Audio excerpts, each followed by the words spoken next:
everyone, I'm Captain Logan. And I'm Adam. And today, Adam and I are going to do a commentary on Stargate, which I finally have in a way to view without having to flip a disc over. It's really exciting. Yeah. When I did the rewind of this years ago, somebody requested, I think it was Goku 48071 requested that for Rewind United years ago, back in the day, and I talked about in that about how I had the 1998 DVD, and when you watch that, you get halfway through the movie and it just stops, and you have to flip the disc over, and it's like a laser disc. Yeah, it's hilarious. So I had forgotten about that, and in fact, I gotta mention, I had forgotten. Like I knew non-anamorphic, like a laser disc, where it's just like the big black bars on. Yes, it is like that. Yeah, where it's like scrunched. It's a laser disc transfer, then I bet you. Yeah, and it looks really bad. It's a horrible transfer. And that's why I was like, Adam, if you have it, bring it over. He's like, I don't, so I had to go out and get this.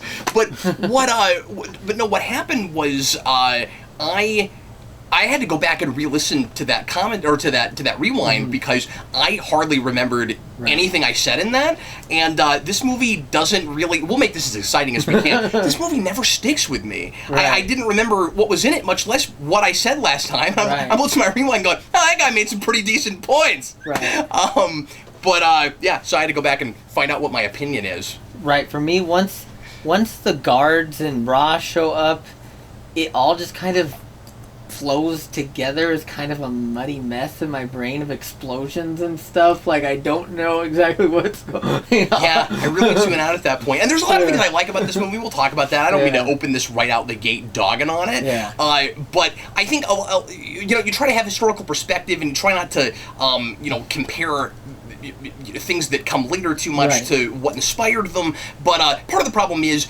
I'm a fan of, a casual fan, but I'm a fan of the TV shows, and they just were so much more fun and interesting and engaging than this movie ever was. And this gave them a wonderful foundation to jump off of, but it feels like I'm kind of watching the premise of the thing I'm later gonna actually sink my teeth into and love these characters. It's not even really a pilot, it's more like a prologue, you know? Yeah, exactly. Well, I thought that, watching it this time, we're 20 minutes in, it kind of feels like a pilot for a TV show. But when you get to the end, it doesn't actually really feel like there's anywhere else to go. We have to kind of retroactively add the network idea to even do anything else. Exactly. So anyway, we don't want to talk too much about this before we start actually doing the commentary because we're not totally sure how we're going to fill 2 hours of time, but we're going to do our level best. I want to thank Ryan LeDuc for suggesting this for us for commentary. I'm not currently actively taking commentary requests. This was an old one that we hadn't gotten to, and there are a few more of those that either Adam and I will do or Erik and I will do, and Adam and I, we're kind of taking a break from our Star Trek commentaries, mostly because Brandon couldn't be with us tonight. He's been doing those with us. So Adam and I are going to keep, with Brandon, most of the time, if not all the time, going to finish going through all the Star Trek movies. But Adam and I also are planning on starting to make more commentaries together and do some other kinds of movies. And we haven't sat down and decided what all we're going to do yet. But I miss regular commentaries. We're going to put at least a couple out a month. That is the plan right now. So let's go ahead and get into this. If you want to watch it with us, get out your DVD or Blu-ray, however you want to watch it. Get it at timestamp 0. This could be complicated syncing. We're going to watch the theatrical cut because I'm going to assume that's what most people have. I've actually never seen the director's cut, and I kind of wish I know a little bit about it. I kind of wish we were watching that one. But I don't know who else is going to have that. So we're going to watch. We've got the Blu-ray version. We're going to watch the theatrical cut. But we looked at this on this version. It has a little bit before the actual track that's just like not like the THX DTS sound, logo. but whatever. Yeah, that's what it is. The sound thing. Get past that. Don't sync it with that, and then get ready to press play when I say now. If there are any logos for distributor or anything, you might not sync up well with this. So try to get it to right before the actual opening credits start. And this is a movie that doesn't have a teaser, unless you watch the director's cut, and I think that actually is a teaser, or maybe that even opens after the opening credits. I'm not sure. I don't know. That I don't know about, but I know it has a different opening scene. So anyway, and we'll talk about that. Okay, is everybody ready to go? I hope so. Everybody get ready to press play when I say now. Adam, let's get into it, buddy. Here we go. Everybody, please press play right now. This guy produced T2. Really? Yes. I've also done a Rewind United on that movie. Yes, but I don't know what else he's ever produced. Oh, and this company, there's a long story about Carlico. Yeah. They went bankrupt because they made a movie called Cutthroat Island. Okay. With, oh God, what's her name? I can't think of her name. But it cost so much money, it made so little money, that it bankrupt the entire movie studio. So that's probably why they don't have a logo before the movie anymore, because I don't think they have the rights to put this on DVD. Oh, that's probably right. Yeah. I'm surprised they didn't replace it with something. Yeah. Like Lionsgate or something. 'Cause Yes. I think it is Lionsgate that distributes put the this. DVD. Yeah. Yeah.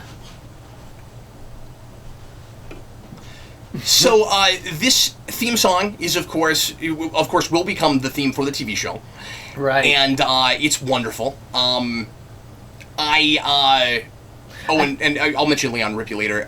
But I like the score a lot. I think there are places where it is wildly inappropriate for what's going on screen, and we'll talk about that. But would you agree with this? I think. Oh, and French Stewart is in this movie for like 6 seconds, and that's weird. Like, oh my God, French Stewart. Would you agree that the soundtrack of this movie is like 70% of the of the success and kind of appeal? I think so, definitely.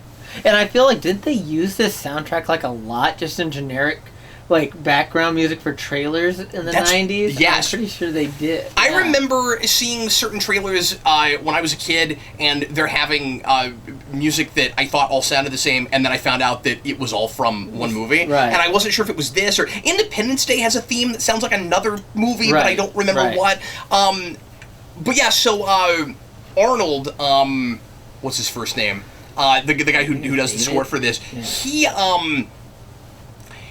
this is his first feature film. Really? He did, and this jumpstarts his career. And there's actually quite a few people who kind of get their start with this movie.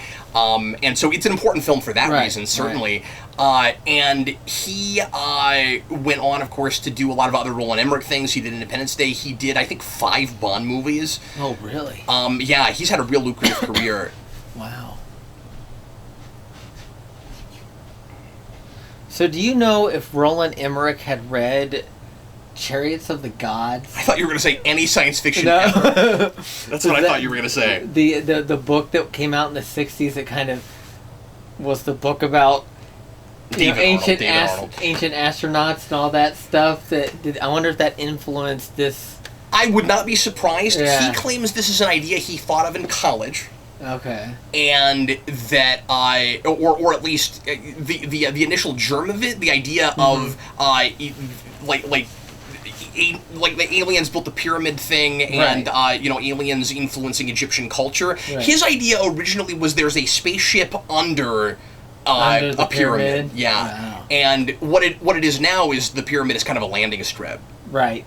Didn't they do that in the War of the Worlds remake, the Spielberg thing, where there had been like spapeships underneath the Earth? I forgot about that because I saw that movie one time in the theater and I loathed it. I hated it so much. It's so bad. It's terrible, but and it's so cynical, and I hate every character, and I want them all to die, especially the little girl. I don't care what anybody says. 9-year-old girl, I want her to be eviscerated. Hated that movie. It's awful. Anyway, look, they're at the Raiders of the Lost Ark digging site. This is what this looks exactly like. But the year this came out, or the year after, that's true. Well, and obviously, in a thing like this, you can't help but be influenced by it, and even rip off Indiana Jones a little bit. But because like everybody always goes to Lawrence of Arabia with this, and that is very much you know what it is. It's Lawrence of Arabia in space, but it's also got a lot of influence from Indiana Jones and any kind of treasure hunting thing, even though it's not really a treasure hunting thing. Right. But yeah, so either the year this came out or the year after, there was a guy who went to college with Roland Emmerich who sued him, claiming that that the idea for this movie was his and that he stole it. Did he lose the lawsuit? No, they settled out of court, which doesn't mean anything. That doesn't always mean that the guy actually did it. That just means he didn't want to deal with it. Right. So but I mentioned that to answer your question. He might have read that, or he might have just stolen it from that guy, or both. Right.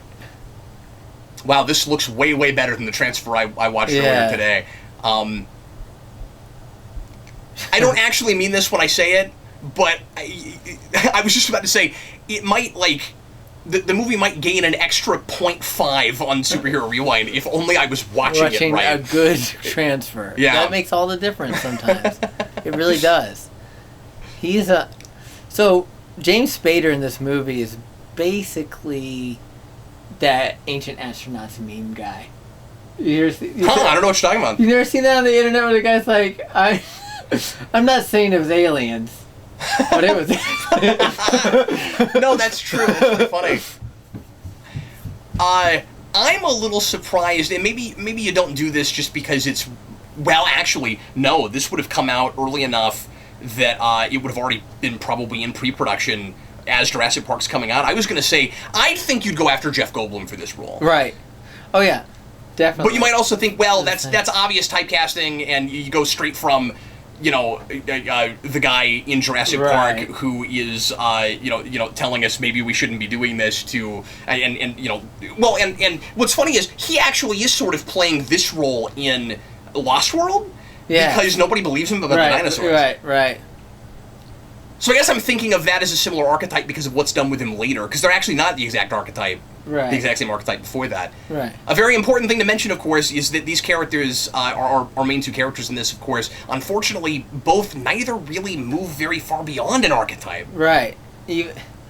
When they get to the TV show, though, they develop more. Because a lot. I should caveat, I'm not really familiar with the Stargate franchise at all beyond this film.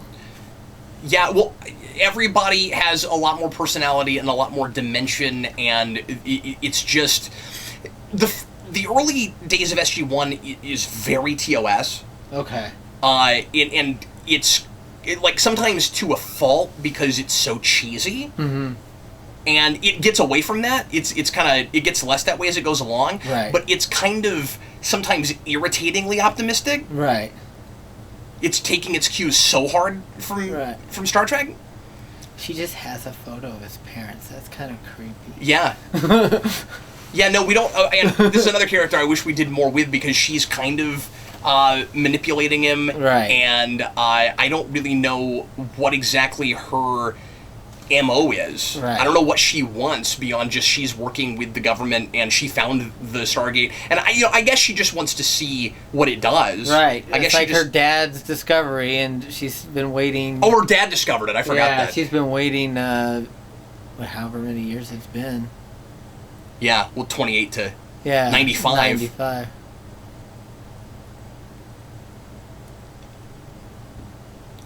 But, that could have been a really interesting character. Yeah, and I think she could have been kind of the John Hammond of this. Heard that she appears in the TV show, but it's a different actress. Okay, yeah, I don't remember. But I don't know. Well, of course, everybody's recast. Right, of course. And there are characters that we don't bring back. We replaced the general guy. Right. With Hammond, who's great.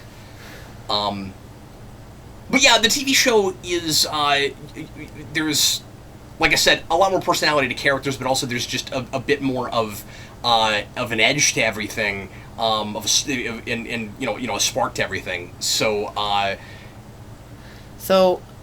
was trying to figure out O'Neill's arc in this film. Yeah, and it's basically he goes from guns are bad for children, stay away from guns, to kids can have guns sometimes. If they're fighting aliens and stuff, that's okay. You guys did an okay job. Because I feel like I don't really get why they included this other than just to give him a little bit of why he was sad, why he would want to go there and blow himself up and stuff. Why he would be so willing to... I mean, we need to know right away that he has a death wish. I mean, That's true too. He's holding that gun because he wants to shoot himself with it. Exactly.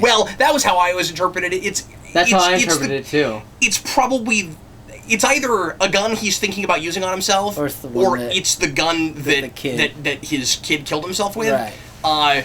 But I think it's shoving it under the covers that always made me think. That's what I always assumed that he was considering, taking his own life, and the only reason he goes back to the military is because they're going to put him on a suicide mission. Right. And that all could have been really compelling if it had a little bit more to do with the overall ideas and themes of this movie in general. Right. Because it kind of feels almost arbitrary. Right. Of just he needs some kind of a motivator. Right. And I mean, like, I think his arc, beyond the, like, you know, guns aren't okay for kids thing, I think the arc works okay in that, you know, he's just got to find something new to live for. Right, he becomes, But it's a little generic. Right. Okay, so this always cracks me up. There's random guys doing, jumping jacks. The outside of this installation, of course, looks a lot like the one we'll use in the TV show. Right. And there's always guards walking past each other, and it's always the same ones. And or often it is, and they just use reuse the same footage over and over again. It's like the front of City Hall in 60s Batman.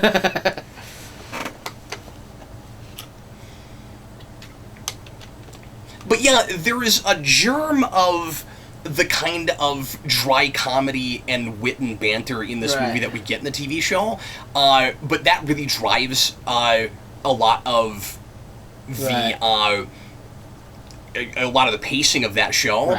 And so especially if you're familiar with that at all, but I think even if you're not, it seems like a lot of people would probably watch this and wish that more of that was there, just because it is infuriating to watch a movie with a couple of potentially interesting guys that hardly ever talk to each other, and that the movie is trying to parallel really hard and kind of show that they're not as dissimilar as we initially think they are.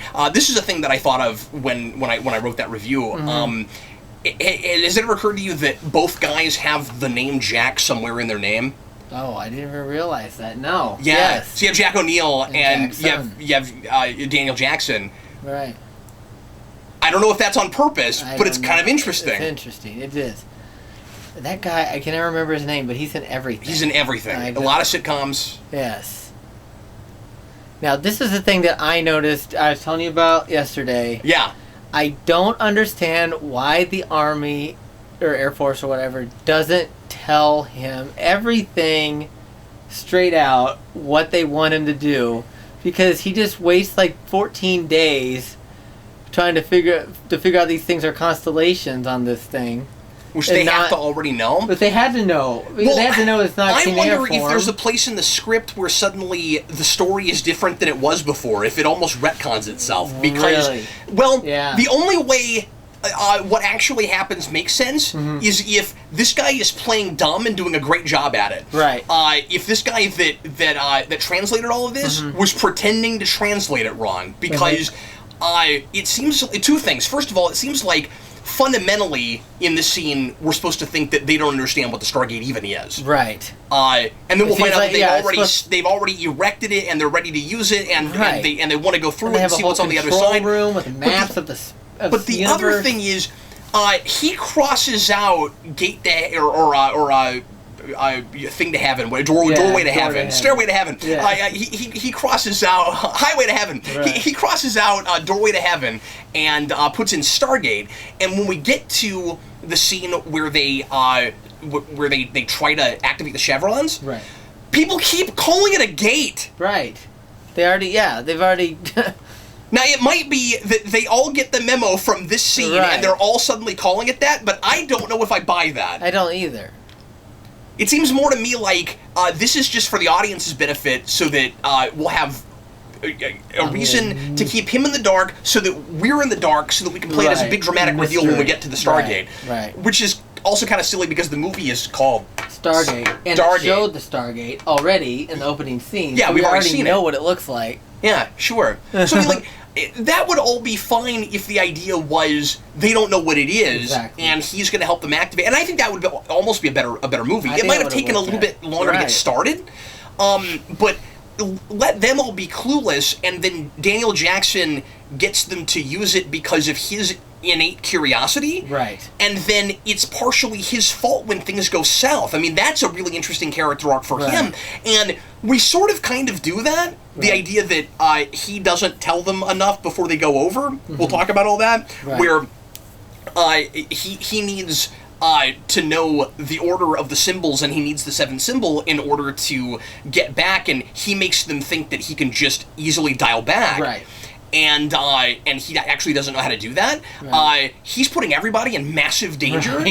And they sort of address it, but it's a bigger problem than the movie plays it out to be. He's just like, well, I assume that thing was good. The other thing would be on the other side. Why would you assume that? Yeah, also, and there should be bigger consequences for that. It would have maybe taken him a lot longer to figure this out if he hadn't just walked by that newspaper with the picture of the constellation Orion on it. So they would have been waiting a real long time to... That's right, yeah.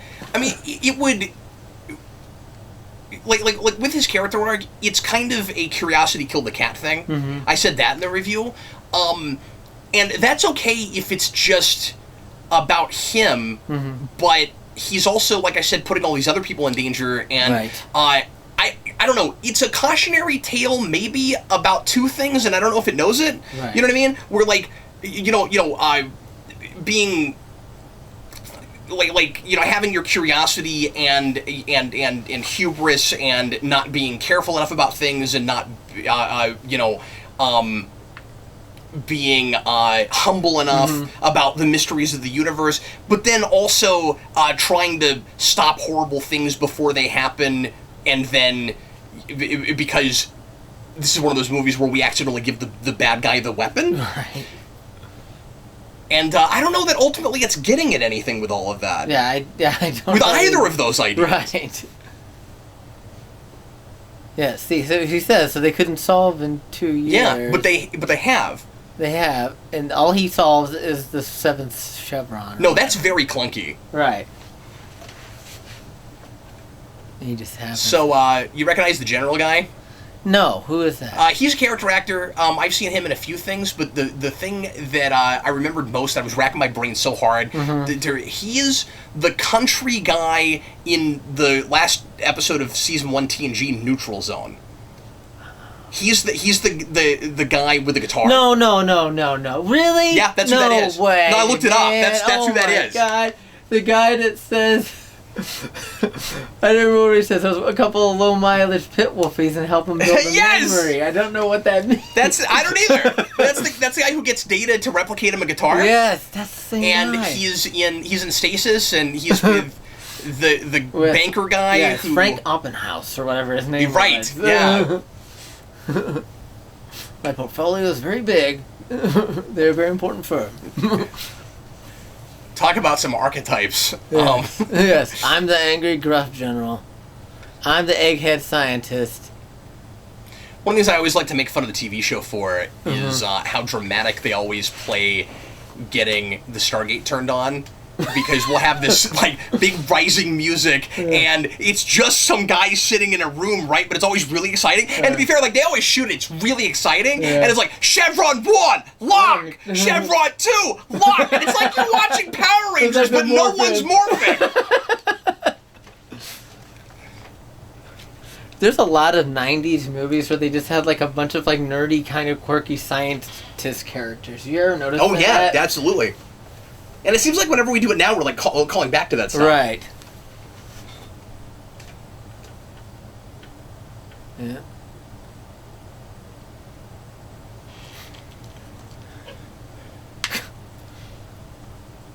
Now.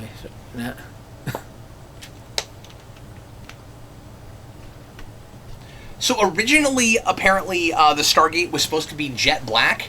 And it looked too much like a tire, so at the 11th hour, they painted it silver?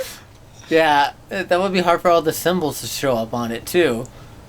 If you wanted to get, yeah. And then I started thinking, because I don't know a lot, of course, about Egyptian architecture and and culture and stuff, but is there a lot of, like, jet black stuff? In like inside tombs and pyramids and things? I don't know. Would they be black? It would have to be like obsidian and stuff for it to be for something maybe that. But maybe that's the reason they did that, because this is made of a metal that's not on Earth. Of Earth, right? Sure. But then my question is, are the pyramids also? And if the pyramids were made of the same metal, wouldn't we already know that they have to be I always thought that the pyramids origin? were made of the stone. But just this was the only thing that was made of the special metal. Even that tablet, And I don't know how much of it they have, but, like, Ra is using that metal to stay alive somehow. Yes. Is that what he makes his... It's like vibranium. Right, right. but there's some kind of combination of his science and that metal that allows him to stay. I guess it's because he's using human bodies, and he keeps resurrecting them, or not resurrecting himself, but he keeps himself alive. Is he body jumping all the time, or has he had that same body the same for kid millions body, of years? Is it? They show the kid in the flashback. Also, I like this that he's like, oh, there it is. Okay, let's just go. We're ready to go. Yeah, right now. Right now. Let's no do discussion. It. No discussion. That looked like it could have been lewd for a minute when he starts drawing on the screen. There it is. There's a lot of comedy in this movie that I don't think quite plays. Right.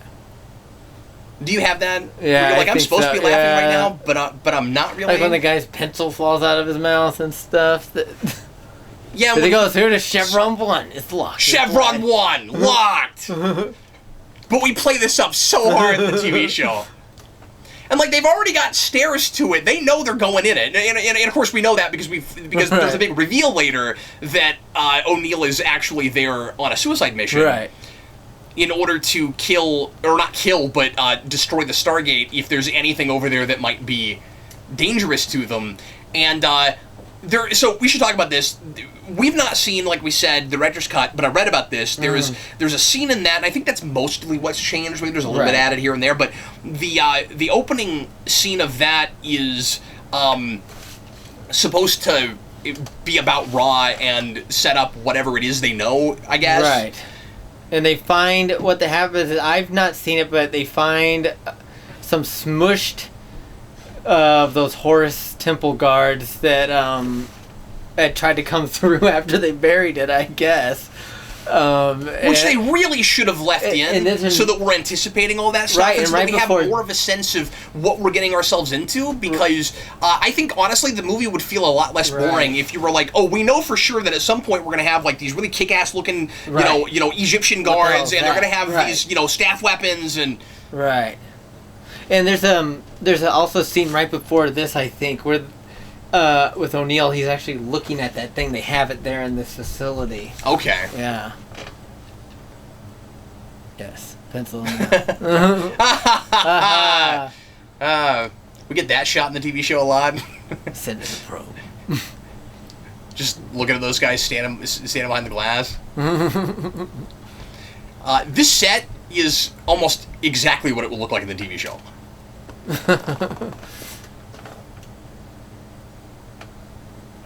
But yeah, so is this all for show that we're sitting in a probe? They know what's over there. Well, they didn't know that there was oxygen or like what exactly it is on the other side. Well, yeah, because it's not like they've been through. Yeah, so they have to do this just so they can be like, okay, we're not just going to send you to die immediately in the vacuum of space. That's fair, yeah.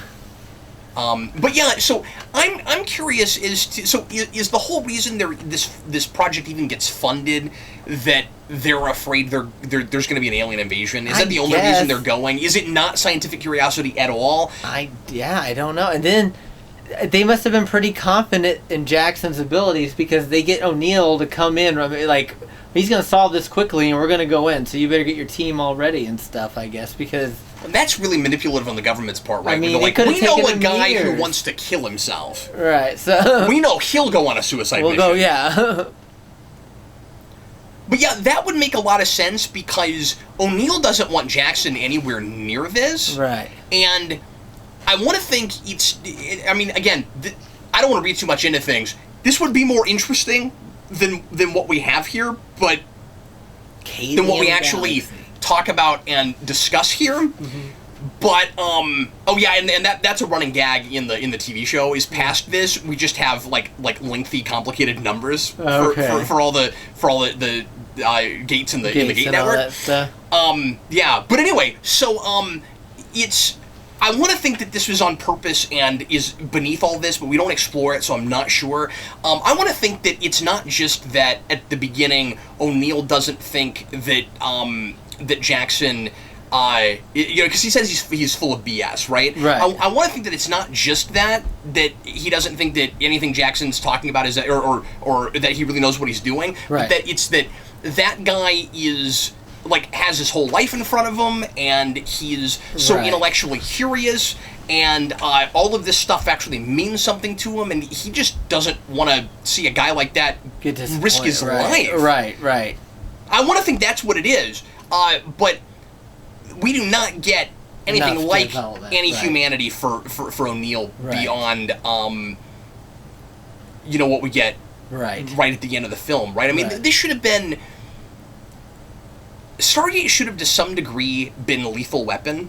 Right. Because if you think about that duo, it's the same thing. Right. In a lot of ways. Yes. Except that Murtaugh's not, a young scientist guy. Right. This is the age thing almost flipped, actually. Right. But it should be that kind of situation where these guys have totally different things that they want, and they're butting heads the whole time, but it's fun, but it's, in a fun way. It's fun for us to watch that. The movie is so, like, stolid and almost dour. Right. But the soundtrack isn't. Right. And it's a juxtaposition that doesn't quite work. He's just like, okay, I'm going to take some books. We're going to go. That's it. The idea is supposed to be, like, you have... I think the soundtrack is supposed to be from Jackson's perspective, where it's wide-eyed and bushy-tailed, and it's got this sense of wonder about the universe and the great beyond. Right. And then he's supposed to be our eyes in. So even though it is a dual protagonist movie, and I would say O'Neill arguably gets a character arc more than Jackson does, just because, like, Jackson has a choice to make at the end, and he stays behind and stuff, but I don't know how much he's really learned about anything. Right. So it is kind of, in some ways, maybe you could argue it's O'Neill's movie more than it's Jackson's movie, because it's sort of like he just goes over there and gets everything he ever wanted. Right. And None of these guys are developed at all. Lucky that he dies and comes back to life, because... No, they're not. Right. Because he should get... there should be big consequences for his not telling them everything when they go over. Right. He was just like, yeah, positive, I can do this, to them. Right to their faces. But so many of those kinds of things are underdeveloped that I'm not sure what the motivation is. So did he say that so he could go? Yeah. Or did he really think that? That's a good point. I don't know. I don't know. And so I don't know how... Like I don't want to throw him under the bus. Right. I don't know how much I can really complain. I think he just made an assumption. He might have just made an assumption that other cartouche with the other symbols on it, or the order that it's supposed to be, would be right there on the other side, just like it was here on Earth. I like this choice that Spader's going to make here in a minute when everybody goes in and he stands in awe of it for a while. That's, obviously supposed to define his character, but also, apparently, Spader came up with that on his own. Oh, really? That wasn't a directing choice. He did that in the moment. Oh, that's cool. And I think that's really neat. Yeah. Or he might have talked to Emmerich about it before they shot it, but it was his idea to do that. I like that a lot, but I can't help but every time I watch this, expect someone in the background to be like, hurry up and go through! Everyone else is through! They're waiting for you. So if you put your hand partially in, and then wait a minute, and then come back, does it wind up and is everybody like, oh my god, it's a hand coming out? And then he brings it back in, because he doesn't have any problem like putting it in and bringing it back a couple of times, but then when he goes in, it takes a little bit, like a second, for the wormhole to finally, de-energize him. Right. We also never mention in the movie that it's a wormhole. Right. It obviously has to be. Right. It feels like a movie that wants to be kind of hard science fiction, but is afraid of losing its audience, so it doesn't want to talk about those ideas. Right.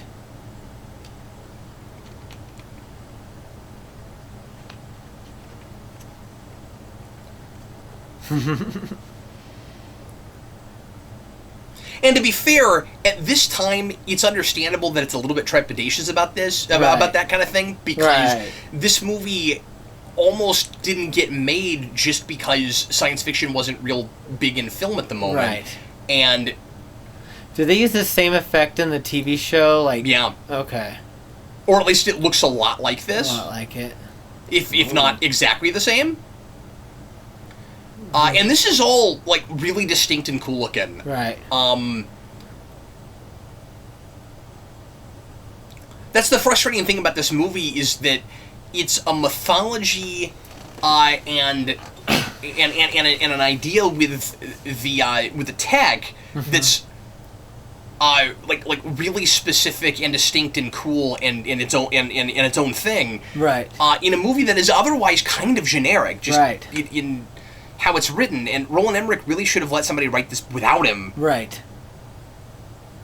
Because he's not a story guy. He's not right. a character guy. Right.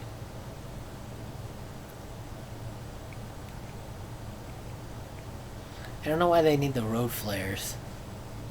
I think they have flashlights. I think it's because it looks cool. Really cool. That's what it is. And in a movie with kind of, at least initially, a limited budget, right. You got to do everything you can to have neat right. things going on screen. And this movie does not always remember that. Right. This movie's not paced well. Right. Overall. Does that what's his name? Kowalski guy come back on the TV show ever? I don't remember. I don't remember. Oh, foreshadowing. Something's going to come out of that hole. It's going to be an alien. I think Stargate meets Alien is an obvious comic book crossover. I don't know why we've not done this. Stargate is not a license that's hard to for a comic company to get. We're in a place right now where no one seems to care about Stargate. It had such a big fan base. It had its own conventions. I don't know where they all went. After Universal just kind of fizzled out. That was it did, yeah. And there's a new show that's apparently being worked on called Stargate Origins. Do you know about this? No, I didn't know about that. Sci-Fi wants to, and this is ridiculous. Sci-Fi is, from what I've read, I think this is still going into, is still supposed to happen. I don't know. Still going into effect. They want to make a Stargate streaming service. Just Stargate. I heard about this. Yes, I did hear about this. Who would pay for that? I don't know. And I don't trust Sci-Fi Channel on anything right now because I'm so mad at them for canceling The Expanse. I don't. Did they cancel The Expanse? Yes, I don't want to talk about it. Okay, all right. Yeah, and I have such mixed feelings about Krypton. Yeah. Have you watched Krypton yet? No. It's very strange. It looked weird, so I was like, I don't know. There's stuff about it I really like, but it immediately goes to convoluted time travel nonsense. Oh, boy. Because it doesn't think it can stand on its own, and it must bring up Superman every episode. And that's not what I wanted. Right. Yeah, no, it's very strange. But the production value is pretty good. So where did they film this? Do you know? Yeah, I don't remember right off. It's a desert here. It's here in America. Yeah. Okay. They did a good job with that effect. Yeah. Matte painting. No, I think that looks looks awesome. really good. Mm-hmm. Especially now that I can see it on a good transfer. Yes. I don't know what this thing is. I have no idea what it does. Well, this guy later, the guy that's using that machine, later says that he's been analyzing metal. Yeah, so I he assume has like a tricorder thing. Oh, so that's not what this is doing? No, he has like a tricorder later. It's like a crap tricorder, but it's... it's a crap tricorder. Yes. But yeah, O'Neill in the show is just so sarcastic, and he's got this just I don't give a crap kind of attitude. And I realized that in this, his son just died. Right. But that kind of attitude would have gone a long way to make it like make their relationship interesting and make this movie fun to watch and give them a reason to write some dialogue because no one talks in this movie. That's Kurt Russell's M.O., man. But yeah, exactly. But also that was my second thing is then it gives us a reason that it's freaking Kurt Russell. Right. And I mean that's a big thing that he and MacGyver have in common. Like like you see why they went with Anderson. Richard Dean Anderson. Right. This guy gets mad real fast. But yeah, the Origins series, I don't know if that's supposed to be...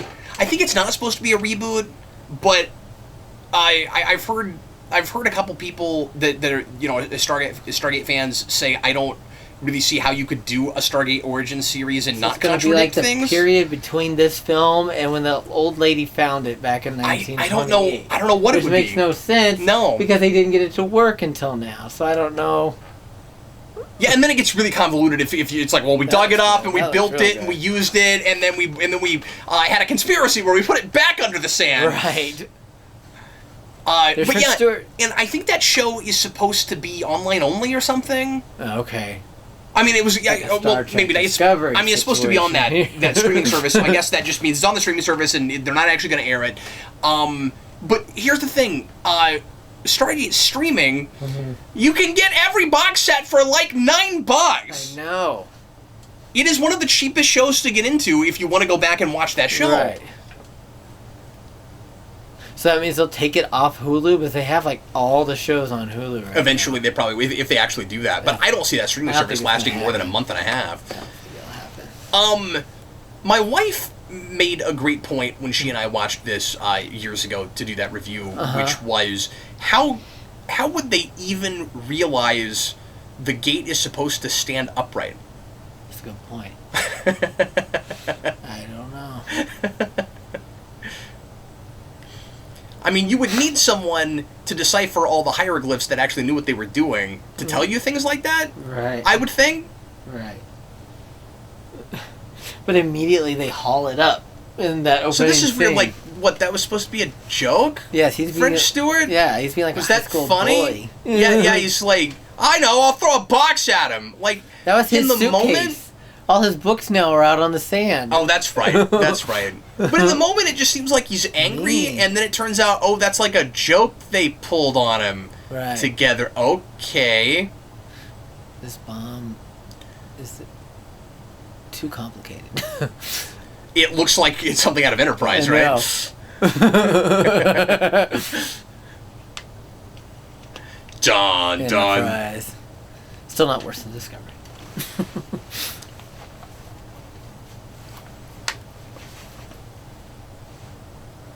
Oh, I'm sorry. Did you think I would disagree with that? No, I was just stating it. I was just stating a fact, Captain. There are people that enjoy that. Okay. This is how Adam and I feel. The views expressed here are not necessarily the views of the audience, of course. Is that a comic book? Yeah, a comic book. I think it was pictures of like Egyptian artifacts and stuff. Okay, that's what that makes sense. No, let's have some personal interest for these people. That would be good, That'd right? Be good.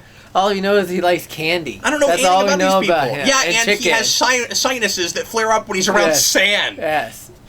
Or any time that he's moving. He says when I travel. Yeah, so when he travels, he's walking. Yeah, I'm just making fun of it. It's not the sand, but okay. So this thing, the thing is weird. They put this mask on a horse, and that's all. Cruelty. That's all practically done, right? Right. Well, especially because it's so hot out here, and they say in the special features it's like 120 degrees out here. That's what they did in Star Wars with the banthas. They were elephants.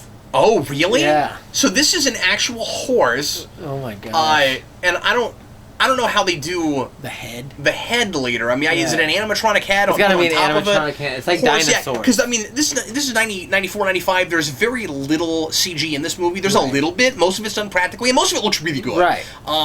That's one big thing I can give this movie. Of course, is it looks really good. Oh yes, of course, the candy. Yeah. Right. But in the wide shots, when it's running, they couldn't get the horse to run in that, so they put it on a dog. There's a couple of shots that you don't get very much of a shot because it's a dog. I noticed that. They don't want you to be able to tell that it's a dog. I noticed. I was like trying to figure out. The perspective thing kind of works okay because just the landscape is so broad. Right. You can't really tell. So there's the dog. The perspective of size. You know what I mean? Like relative size. Right. Okay, so this is the place. We'll look out for the dog. That's a dog. There's a dog. That's a dog. I don't think it's dragging a person either. I imagine it's probably a mannequin. Dummy. Yeah. Now that I did not get from the special features, but it's not like a dog could drag a guy. Right. Okay, this is the biggest place where I think the music is comically inappropriate. Right. It's just like, oh my God, it's Adam, close your eyes for a moment. Oh, we're already past the music. But just imagine that music without anything in front of it.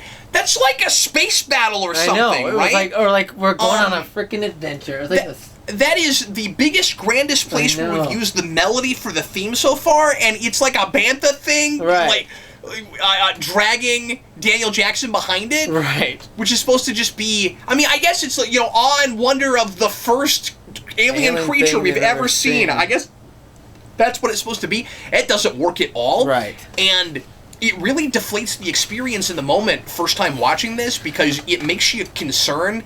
And I don't mean to make everything about action and stuff. Right. I don't want to be superficial about it, but we're not exploring the grander, deeper science fiction ideas in this or character stuff. We're not really getting into the what if question is there, but we're not getting into the human aspect of it enough. So all I have to latch onto after that is spectacle. Right. And a lot of the reviewers at the time said like there wasn't enough spectacle to make up for the lack of a character-driven story. Right. And so that makes you worried that they don't have enough of a budget to really make this movie. Right. And the most exciting thing we can expect is an animal dragging a dude. Right. And it gets cooler than that. Right. Once again, I really want to give this a lot of the tech and stuff, which we really run with in the series. I mean, those staff weapons we keep using all the way through. Right. And they're great. Right. And I found a replica of one of those at a convention once. It was like $1,000, but I wanted it so bad. Wow. It was awesome. Did it open up and everything? Yeah. Cool. It was really cool. No, those are awesome. So these people are just working because under threat that they'll come back and kill them, right? Yes. There's nobody there right now to make them do this. They just got to get their quota done.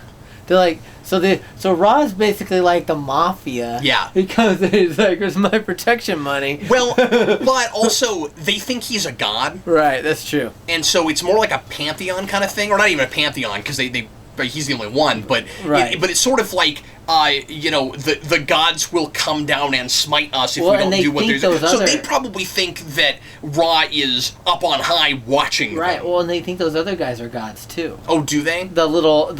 His minions. Yes, because I can't tell if those are humans that he's conscripted, or if those are also part of his alien race. I have no idea. Right. Because like the Falcon is Horus and the Jackal guy is Anubis, and those are all Egyptian gods. But yeah, I assume the Eye of Ra thing, at least in this interpreted, is supposed to be like an intimidation tactic. Right. There they go. The first time I saw this, I thought this was a real typical thing. A lot of cliches in this movie, a lot of cliches that we don't really transcend beyond. Yes. Don't the Ewoks do the same thing? Yeah, you have to do that thing where we show up and we're afraid that we're going to get murdered or something, and then they worship us as unto a god. But at least they don't actually think Jackson is a god. At least we don't do that whole thing. Right. There are, of course, Stargate episodes where that happens, because there are only so many sci-fi premises for a show that lasted 10 years. 11, I think. Or 11, yeah. Wow. And then Atlantis was on for 5, and Universe was on for 2. Yes.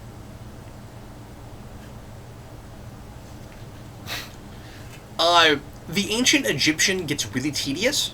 Right. And it's cool that they tried to be as authentic with it as they could. Right. The guy in charge of all of that, he's interviewed on the special features, and I don't know if he's like the like, I don't know, creative consultant or the set director. I don't know what exactly he is, but he talks about how he really wanted it to be as authentic as it could be, because he's a big Star Trek fan, and they did that with the Klingons. Right. And he wanted it to be like that with this. So he tried to come up with a language? Well, basically what they do is they go back to ancient Egyptian, but they try to figure out how it would be pronounced, because nobody knows how it sounds. Right. Right. And they do the two dialects where they've got what Jackson knows, and then the vowels for them are different. Okay. And they develop all of that. Wow.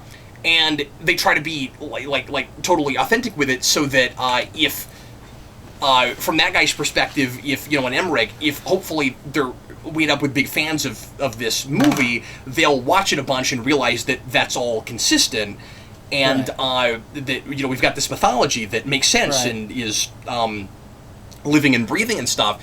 And the studio was like, why are we spending all this money on this with no one's gonna know? But he insisted on it and won on it, and that's really cool. But it does get really tedious, and I think the reason is because we go so long before anybody's able to communicate with these people. And by the time Jackson is finally figures out how to talk to Shuri, which I think should somehow happen earlier in the movie. I don't know how you would do it, but I think that should happen earlier. When it finally happens, we very quickly, Adam, start going to scenes with just some of these people by themselves, giving us subtitles for what they're saying. That should have happened earlier. So that we can get to know these people in some way. When I rewatched this, I noticed that as well. Like, this movie has huge POV problems. Am I supposed to just be from our character's perspective, so that I'm trying to get to know these people, and it's kind of like, at least at the beginning, kind of a sense of tension, so that like we don't know if we can trust these people? I don't think it is that, and very quickly we know exactly what's going on with them, but we don't actually know anything about them as people.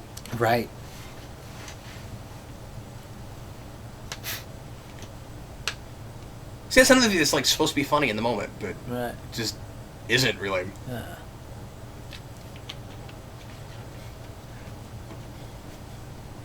Yes, with his thingy. His tricorder thing. Yeah, that's a little bit futuristic if this is supposed to be present day. One thing I love about Stargate in premise is that it's the coolest way I've ever seen, and I guess one of, if not the earliest, that even tried it, at least on film, of doing a very Star Trek thing in present day and totally making that work. That's true. And it's kind of a neat way. This is very Lawrence of Arabia, this part of this movie. It's also a neat way to kind of do the X-Files conspiracy thing without making it a conspiracy. So we're learning about the origins of the Egyptian culture and how that influenced like Earth culture in general, and that that came from an alien race and nobody ever knew it, and so that has this big mystery and kind of conspiracy thing with it. And then there's, of course, during the series, just the secret of the Stargate, and that you've got this this whole war with the Goa'uld going on in the background that nobody knows about. And so it's almost like getting to see the other side of X-Files. Because like, we're with the government people the whole time. Rather than the people in the dark. And I mean, like, I guess they're government people too, but they're in the dark. The guy there, that's the comic relief guy. He was on Babylon 5. Was he really? Yes, as a telepath on the run. That's the only ever thing I've ever seen him in, but... He's got some wild, exaggerated facial expressions in this. He's really distracting. And he's not like an extra that keeps getting in the way and trying to get screen time he doesn't deserve. Like, they are focusing on him, and he gets things to do. But he's obnoxious. I think maybe he's supposed to be obnoxious, but he is obnoxious. Nevertheless. So the leader guy, we've seen in about 6 billion films. Yes. What is his name? I used to know that. I forget right off. I've seen it's Erik something. He's in everything. I think he's in Babylon 5. Yeah. He's in like 3 or 4 Star Trek episodes. He's the leader of some planet in TNG. He's in another TNG episode. He's in a first season Enterprise episode. One of the really boring bad ones.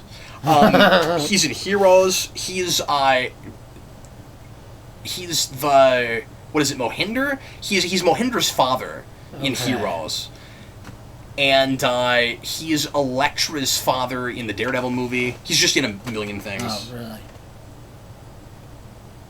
really? Yeah. Erik Avari. Okay. Erik Avari. He was in The Mummy. Major character actor.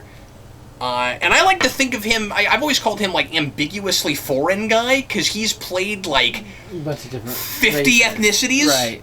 Exactly. He can be Greek. He Right. can be, well, he's sort of like Bashir, right? Right. Alexander, Siddig, yeah. Right. It's funny, I can always think of his real name, but not the name he started going for. Siddig Affedel, I can remember that. Right. And, I guess another guy that did that a lot, we're talking about Lawrence of Arabia with Anthony Quinn. He used to play a lot of... Oh, yeah. Yeah, different ethnicities and stuff. So I don't understand, did the Sandstorm... Well, and at that time, you'd have people play different ethnicities right. for people that we wouldn't actually give work to. Right. You know, there's a real big problem. And Right. like you'd have white people that looked vaguely, right. you know, ethnically ambiguous. Well, that's why they had Alec Guinness playing Yeah. in that movie. But they did have Omar Sharif, so that was a big deal. But why... So did the sandstorm just happen at the same time Ra's spaceship comes? Or is Ra's spaceship causing the sandstorm? I don't know. Or... I don't understand. This thing is really weird looking. This lizard thing they eat. Yeah, it's a lizard because it's supposed to be like a sand creature. Yes. It's a seti eel. And this chicken gag goes on way too long. I know. And they bring it back later. I'm sorry, guys. This script just doesn't work. I mean, like, there's a... Production-wise, this is a really cool-looking movie. Right. It's got great ideas. There you go. Ugh. But story and character-wise, it's often, not always, but often, you know, on the same level as Independence Day. Right. And I want to give it a pass there, to some degree. It's harder after watching this again. Right. Because that movie always felt like it was a glorified sci-fi B-movie, Right. and, like, it knew those were archetypes, maybe, although I was never totally sure about that. Right. And watching this, much less so. Right. Roland Emmerich just needs to let other people write his movies for him. Right. Even if they're supposed to be melodramas. Right. Because these people are so generic.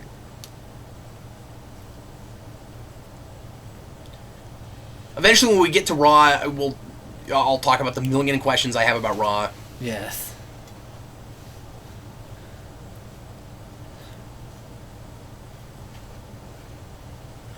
You know, we actually watched this movie in school one time. Really? Yes, I don't know why. It was because it was like the end of the school year or whatever, and teachers didn't want to teach, so they just put this movie on for some reason. Yeah. Now, I really like that Rod doesn't allow them to read and write, because that explains why their culture stagnated. Right.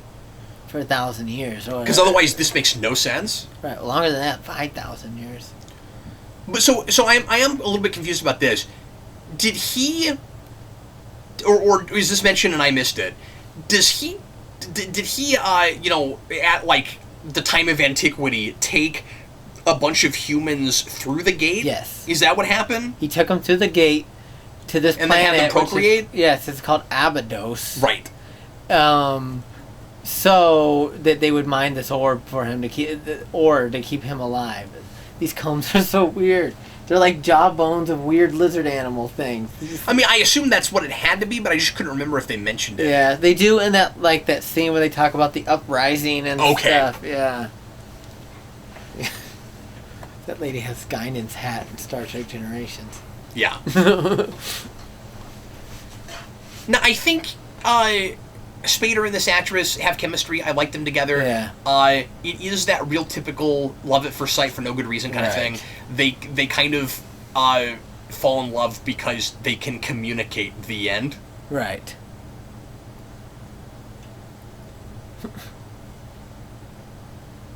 But they do things with that in the series. That show opens almost like a sequel to another movie they didn't make. Right. Because if memory serves, or does it have in the pilot? I can't remember. I can't remember if when the show starts she's already missing or if she gets kidnapped in the pilot. I can't remember. Right. But a lot of that season is Jackson trying to get her back.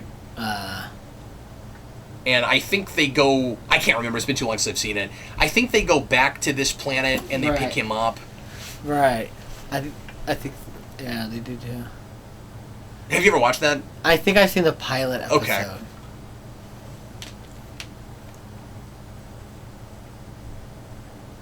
Did were they wanting to make a film series out of Yes. this, and then it wound up not making enough money or something? No, or? it did great. But Emmerich, I guess, went on to other projects. Like I'm not. So, I don't know the history as far as why it becomes a TV show instead of a sequel. Mm-hmm. But they did a lot better than they expected it to. Okay. We can see what it actually did, but or at least everybody in the special features talks about it like it was a major success. Right. At least compared to what they might have thought it would do. But yeah, Emmerich wanted to make a trilogy out of it. And a few years ago, he was talking about rebooting it and making the trilogy they had talked about making. Right. And that ended up stalling out, and it's not going to happen now. Thank God. Yeah. I don't want that. Right. Yeah, it made $196 million against a $55 million budget. Okay, that's, yeah. So I mean, it did really well. Right. But for whatever reason, they decided it made more sense to make it a TV show. Right.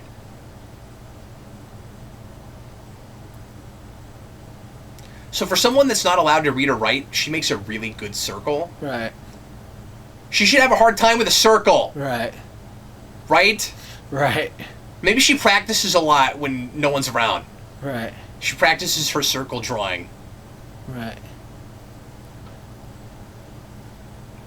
But she's gone down to the caves, so she's seen the symbols. That's true. Right. That's true. Sure, she's been doing this illicitly, yes. Yeah. But I still wouldn't think she would have a lot of practice drawing. Right.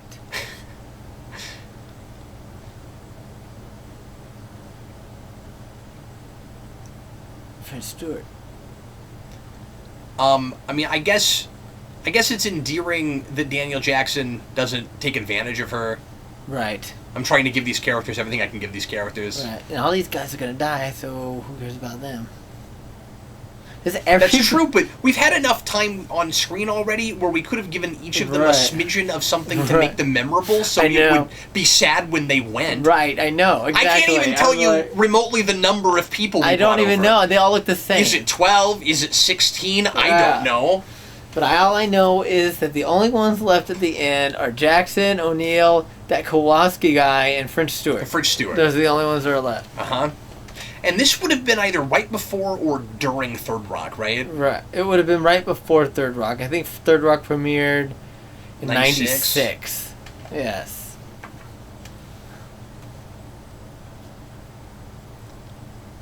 And then later, he would be the second Inspector Gadget on home video. Oh, yeah. Not that I ever watched that.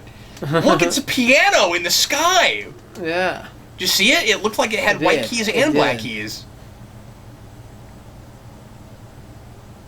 That's gotta be a practical effect. It is. A lot of model work in this movie, I would assume. Yeah, you act, French Stewart.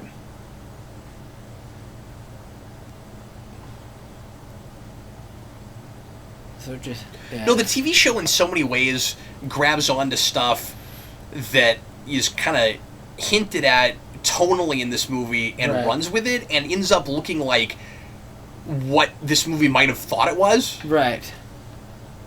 Except that there's a cheese factor to that show that this movie didn't really have. Right. So, I mean, I say there's an edge to it. There is in that there's some kind of...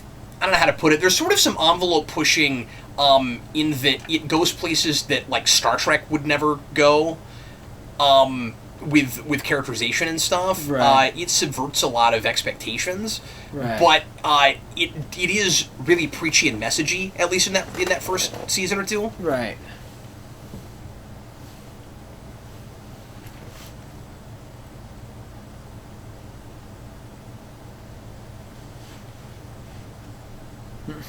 But it kind of makes a big deal out of itself as being the anti-Star Trek. Like, it has a lot of reverence for Star Trek. Right. It talks about Star Trek a lot. It uses a lot of Star Trek terminology. When the Ancients show up and they have transporters, they just call it beaming. They just call them transporters. Wow. They're not even remotely apologetic about that because science fiction has influenced our world.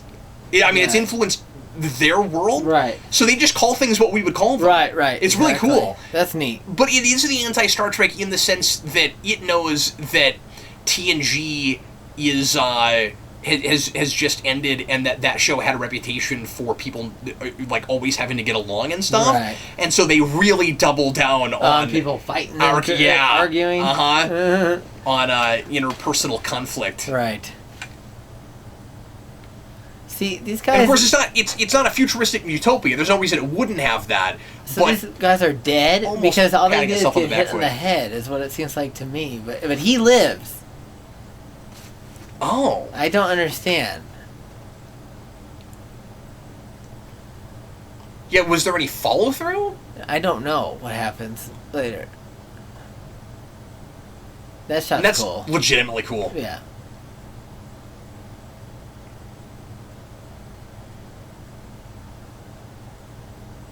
This is another really typical scene. I know. And then, as soon as this scene starts, you know that kid is going to try to smoke a cigarette and cough. Right. You know that's going to happen. Right. And then later, his comic relief friend touches it. I'm like, have you not? It's fire.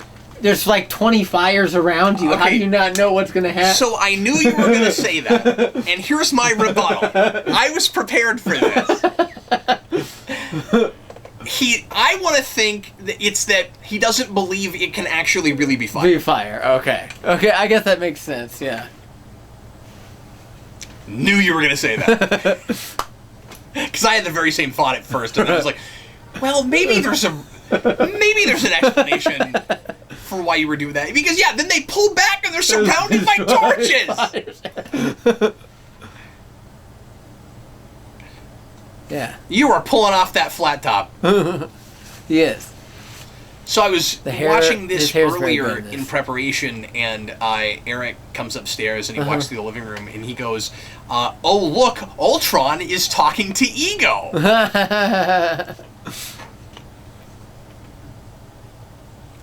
That's a good point. That is a good point. And then he said, there are very few movies with actors that are still living that I can't do that with because superhero is permeated so hard. Everybody's been in a superhero movie now. And if they haven't, you just wait. Right.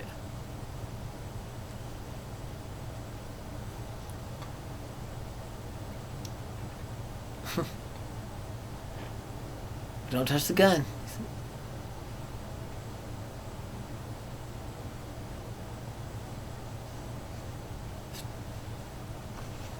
I don't know, it's just... It's dangerous as I pointed at you.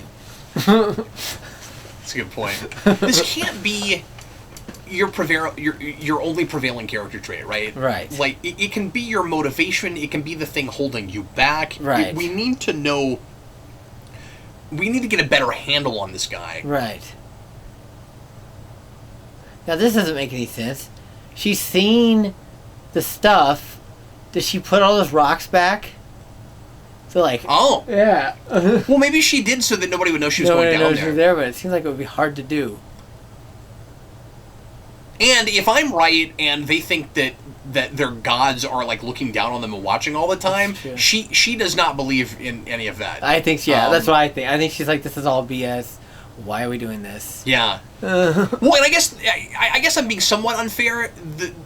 One of the big things, of course, that would make these characters attracted to each other is that they're both intellectually curious. Right.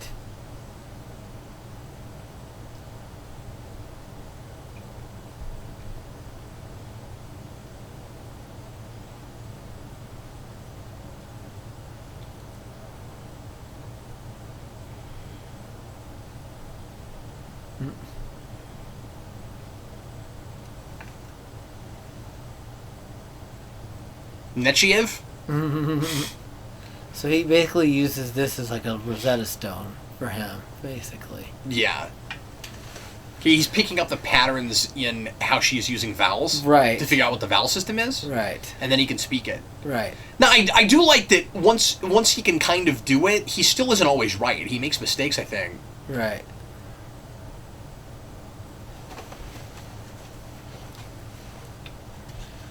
So, yeah. They built these sets They're huge. Mm. Is this the first time we see Ra? Yes. Okay.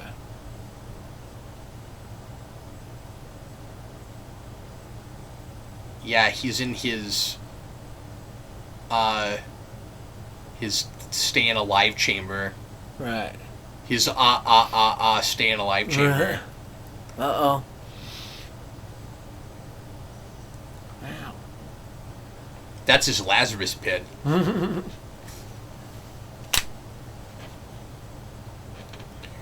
Ra, not to be confused with Ra's al Ghul. They have some things in common. They're both obsessed with mortality. They both have been around since the dawn of time. Right. I mean, not the dawn of time, but a really long time. Look at that! Just look at that guy. I know. He is a cartoon character. I know. You're talking about the guy on the left with the hair. Yeah. Here he goes.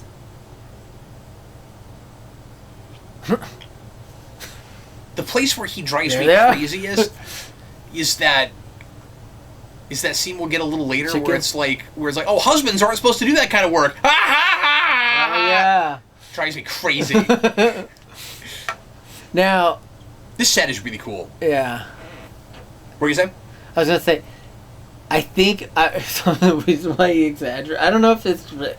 I think he has some kind of genetic. Oh, this takes issue. forever. Oh yeah. They're like, why? How many? Yeah.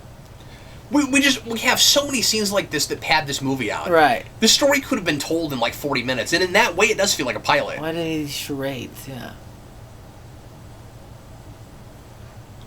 Well, and they think the chicken thing is so funny Oh, that yeah. this is like some kind of great setup and payoff thing. Right.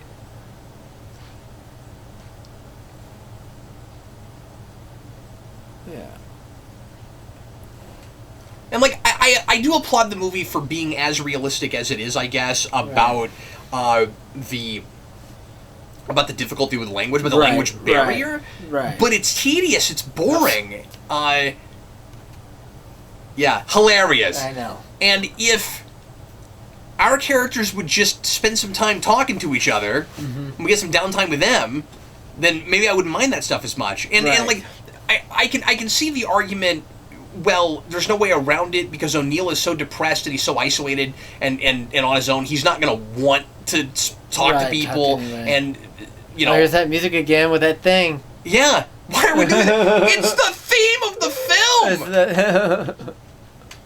Everything my mind conjures when I hear that has nothing to do with a big animal thing chasing things or pulling people.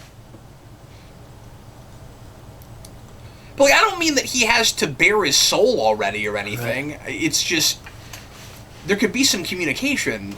Right. There's no interaction with these characters at all beyond just driving the plot forward. Yeah, that's exactly right. Yeah, well, and there is some irritating exposition and dialogue in this movie. Right. But I think that once we get the revelation that he was there on a suicide mission. Yeah. So we're getting the exposition here for what happened with Ra. So did he build the Stargate? I don't know. We don't know. I don't know what happened. That's one of my many questions about Ra. I don't know how he got the Stargates. I know that he has the spaceship. Apparently, he came to Earth. See, it's a piano. Yeah. And he took this kid. Yeah.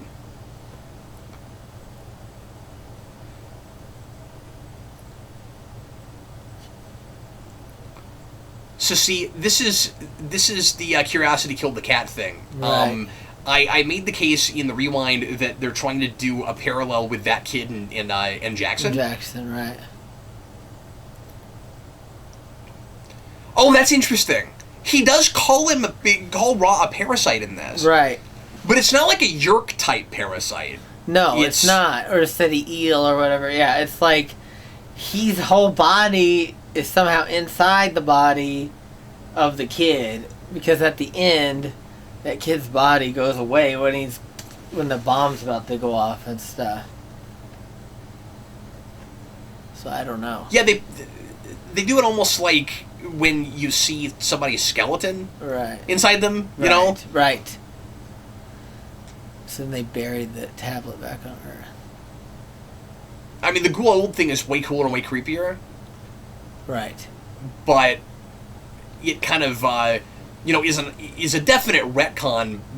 Like they definitely alter this, where that show is kind of a sequel to this movie, but there are some things that it has to kind of revamp and restructure, because it can't just be that one person. So like the two things that we have to take and expand are, there can't just be one Stargate because we need a TV show. Right. So it's a network. But a network of Stargates is so much more interesting than just the two, right?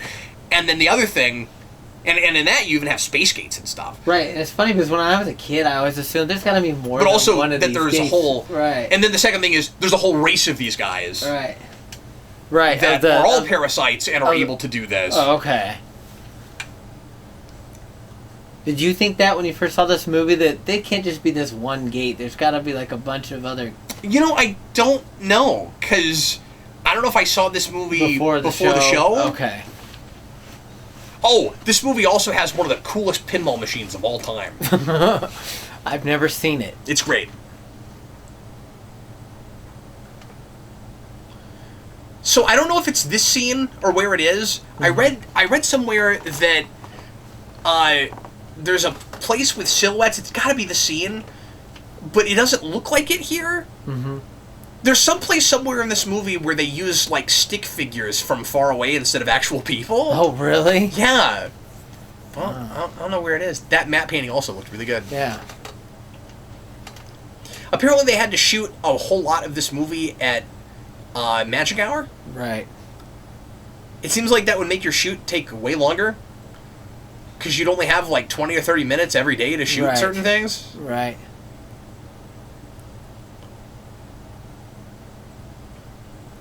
And like, I give this movie a lot of credit for that too. Like, it's really neat that they were able to achieve the colors and the lighting effects without filters. Right. Or if they use filters, not a lot of filter. Right. Because like, none of this looks color corrected. No. It's... Even if it is to some degree, it's really cool that it all looks naturally lit. Right.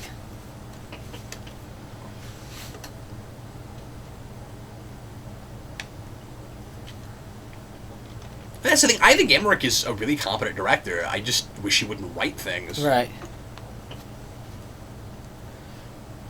Because he's obviously not interested in story. No, traditionally. These big spectacles and ideas and stuff. He's And he's obviously not interested in characters. Yeah. So we know this guy dies. Oh. That looked painful. Yeah. We don't know what happened. I know that some of the other guys are in the pit thing that they find him in later. But what happened to all the guys they just knocked out? Were they dead? I get to this part of the movie and I go, oh, things are finally happening. I know. And wondered why it took this long.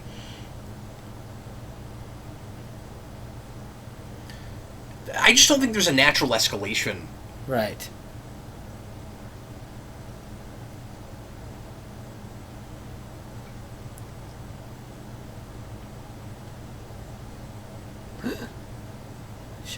Oh no, they got Genesis!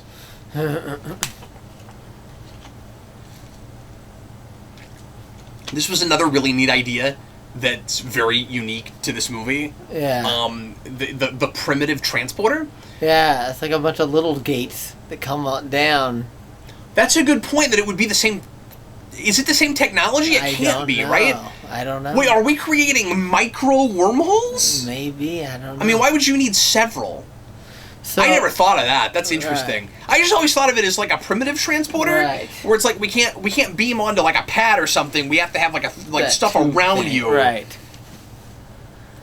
Do they use that in the show? Yes. Okay. And it's funny because to save money, there are, if memory serves, a lot of places where it's like it was in that one scene, where you'll see like 2 or 3 of them drop, just like vaguely off camera. Right. And those might have been practical, where we just had these big rings and we just, set them on top of each other. I'm not sure, though. That's cool. For a movie that is, I'm sorry, through a lot of this, really kind of dull. Yeah. It's surprising how toyetic it is, and this had a toy line. It did. I had some of the toys. Did you? I had the horse, and I had Raw. That's all I got. You had the horse? So were you playing in your room going, ba da da da da da? And he's like, you no, I didn't have the horse behind him. I had Horus. Oh, I had the Falcon guy. I thought you meant the alien. You had the alien horse guy. Yeah, no, they had that figure. Ba da da da da da da. Dude, I can't take you seriously with those purple pants. I realize you have a different culture than ours, but I don't want to disrespect your culture, but you look kind of goofy. I'm sorry. That's how I feel about it. This is a cool mask. It's great. And I like this casting choice because it's not at all what you would expect. Yeah. That he looks like a baby practically. Right. Apparently, I don't know if these are humans or not. I don't either. These are humans. That's the thing I've always wondered.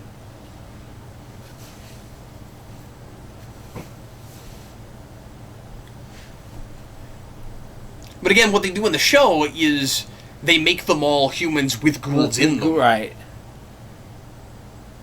That's a thing in that show. You'll hear it pronounced both ways, Gould and Goa'uld. Right. And it gets really funny because it's like a shorthand. It always feels like actors just don't want to have to say the whole thing, so they'll just say Gould.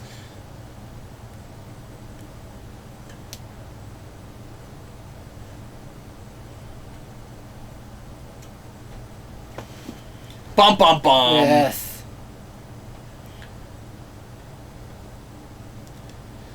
So that is essentially the second act plot point. Right. That's a cool effect. Yeah.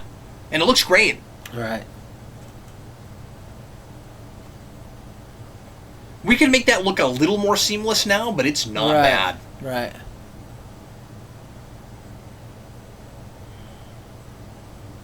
And they're still doing it. Right.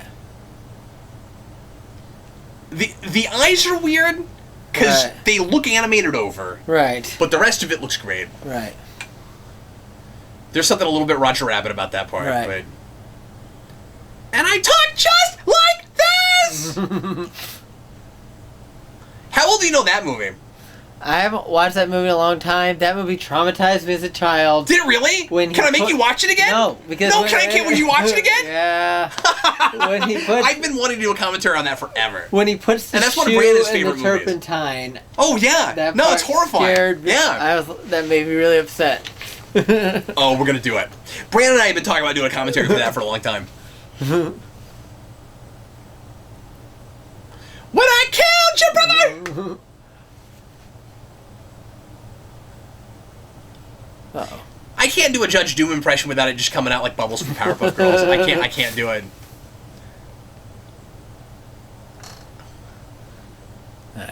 That's what I thought. Yeah, I mean, I assume they're all just humans that he's trained. Right. I don't understand. If he had a spaceship that originally came to Earth, why did he never come back to Earth in his giant spaceship since? That's also a great question. I know I had that too. Yeah. And if he built the gate, then I guess that would mean that he had to bring it there with a spaceship. Maybe he went to one of those space gates that you're talking about. Maybe so. There's no way for him to go back to Earth right now or something. Yeah. Who knows? I don't know. And I suggested in the review, and this might sound like I'm taking up for it too much, and it's like a cop-out thing. Yeah. I suggested that perhaps it is cool that that we keep some things a mystery, because after all, we're talking about unveiling this ancient history that we never understood before, Right. and it tells us so much about our culture that, or about Egyptian culture and about our history, that it would be kind of ridiculous if in one trip to another planet we knew everything. Right. So you would want to keep some things mysterious, and those are things that I think you can keep mysterious to some degree. Right. I actually think, like, did he build a Stargate or not is not a big problem. Right. So those are kind of just birds of prey. Yes, they are. These guys sound cool when they're flying. They're like, blah, blah, blah, blah. But they look very Egyptian. Yeah, see? Oh, yeah. And it's fun because we have, with the staff weapons, we have the same thing that we have with phasers in Star Trek, where you have your big phasers on the ships, and then you have your hand phasers. Right. I wonder if they're saying, like, you've betrayed the gods or something to these people, like, or something like that, or, like, trying to play up the fact that they're gods. Or maybe what they're saying is, die, die, die, die, die. Die, die, die. That looks great. Yeah. There's the horse thing again. Now, as much as those... Now, as much as those ships look like birds of prey, and they look like Egyptian things, and actually the design is kind of neat, they also are very reminiscent of, or rather, the ships in Independence Day are very reminiscent of those ships. Right. The scout ships. Right. And I don't know if he had some of the same artists working on that movie, but I imagine so. Probably. Is this the first time we're finally getting subtitles? I think it is. It just comes too late. I think so. I find this incredibly jarring. Right. Now, I guess the logic is probably she is the gap bridger. That she's been communicating with Daniel finally, and so now we can follow her because we brought her into the fold of not protagonists but supporting cast for our protagonists. So, like, I don't want to talk myself out of my argument because I still think it's a problem. Right. But I see the logic. I just don't think it quite works. Right. Just because that was so tedious. And I was like, okay, now we just get to listen to these people talk. And not always when Shuri is on screen either. Like, she doesn't have to be there for them to do that. Right. What was that thing on his face when he woke up?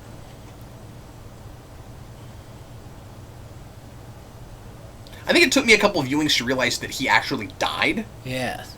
They cured death. Or was almost dead. Well, and I like the line Rye says where he says that he used humans and he likes humans because they're so easy to repair. Yeah. Right. And everything about Egyptian artifacts make a lot of sense for the advanced technology he's using. Right. Like, I really like the idea that the sarcophagus is a resurrection chamber. Right. It's also really ironic, too, because, you thought it was for burying people. Right. But at least in his case, it's actually for bringing them back from the dead. Right.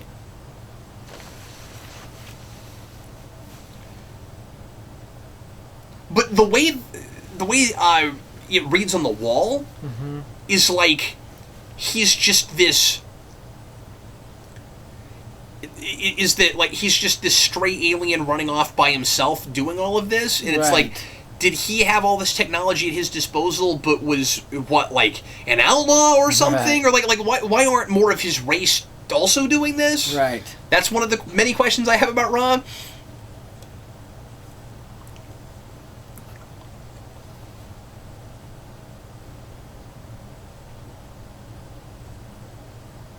His voice is pretty creepy. It's great.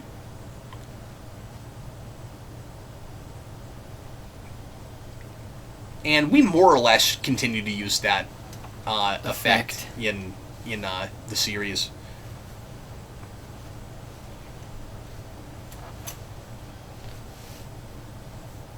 But yeah, so not only do you have an explanation for who built the pyramids and what all that was about, but you also have a thing we like to do in science fiction a lot too, which is giving a scientific explanation for what inspired a a mythology for what inspired religious mythology, and we make Ra, like Apollo and TOS, an actual person. Right. So then the question is, and the series answers this, but just for the sake of this movie, because it's and maybe the Wall just doesn't know everything. You know what I mean? Like the people that wrote that. Right. But it plays it like he was the only one. Right. But of course there are lots of other Egyptian gods. What are they? Right.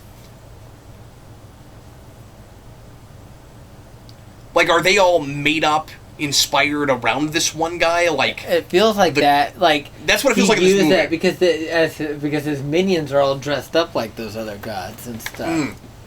That's true, because you got the Anubis head. And all that stuff, right?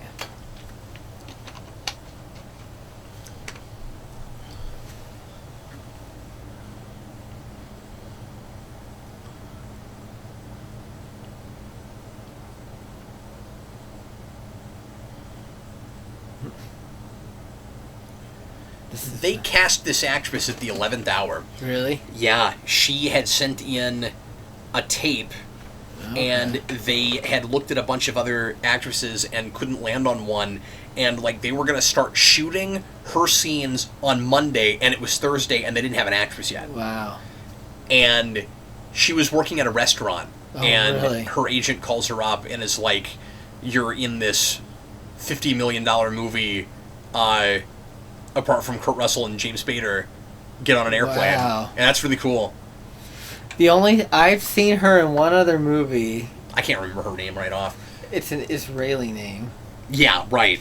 Yeah, she talks about how she had just come not that long ago from Israel.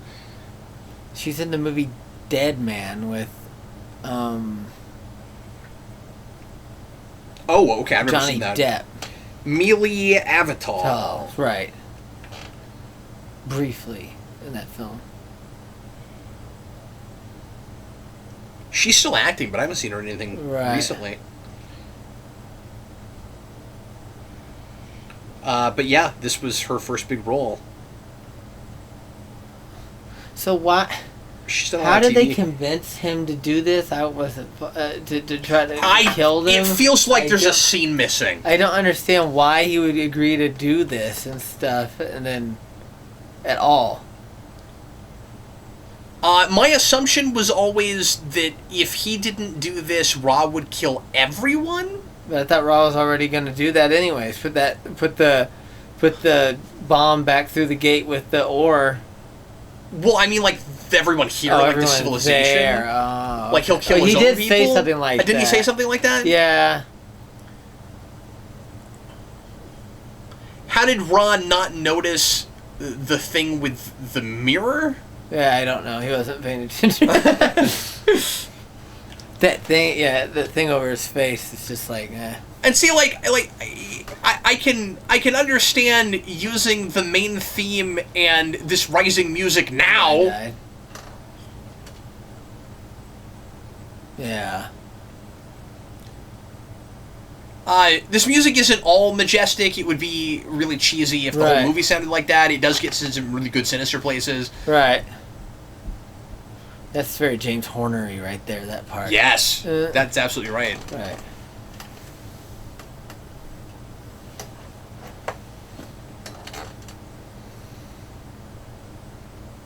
Man, I'm gonna have this song stuck in this theme stuck in my head for weeks. Well,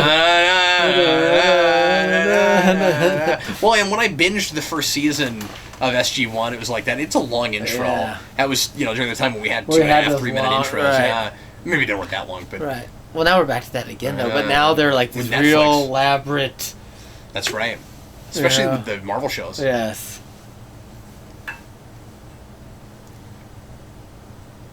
But I love that we finally have theme songs for shows again, and right. Daredevil has one of the greatest openings of all time now.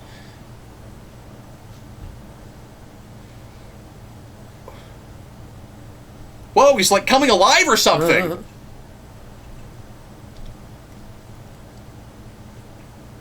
Tell him about the bomb.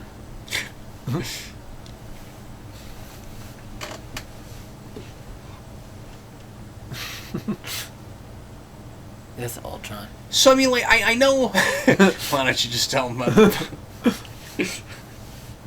Oh, I'm so sorry. I didn't mean to cut your arm off. Humans are so fragile. I call this bomb. What does he call it? The expansion, or what is that? What he calls it? I don't remember Ego. right now. Oh, ego. Yes.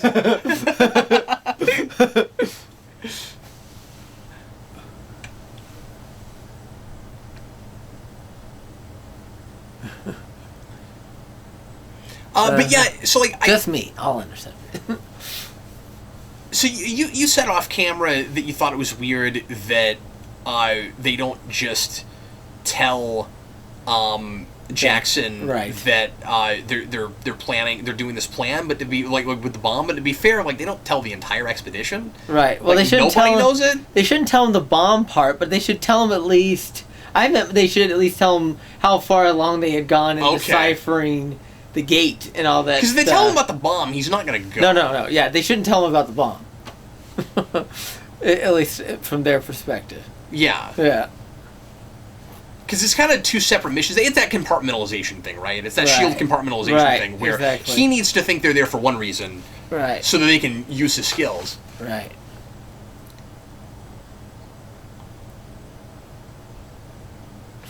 Do they use this thing in the show? The What's thing that? that he uses to kill this guy? I don't think so.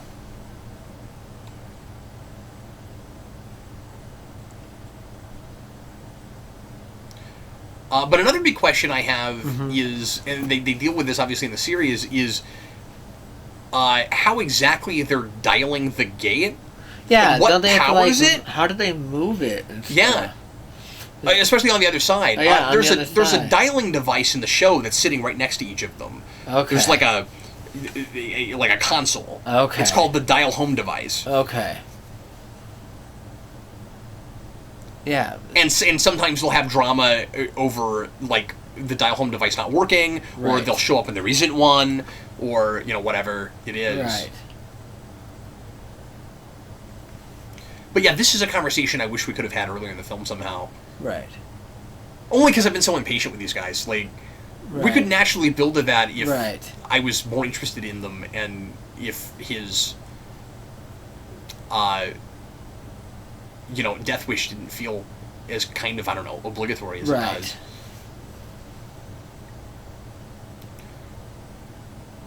I guess there is, because I keep saying that it seems like an arbitrary choice. Right. They don't put these guys up against each other, and they don't make clear parallels. But Adam, is this kind of here? You've got in Raw a guy who's obsessed with living forever, and in one of our protagonists you have a guy who wants to die. Right. That's true. But we don't really do anything with that. We don't do anything with it, but.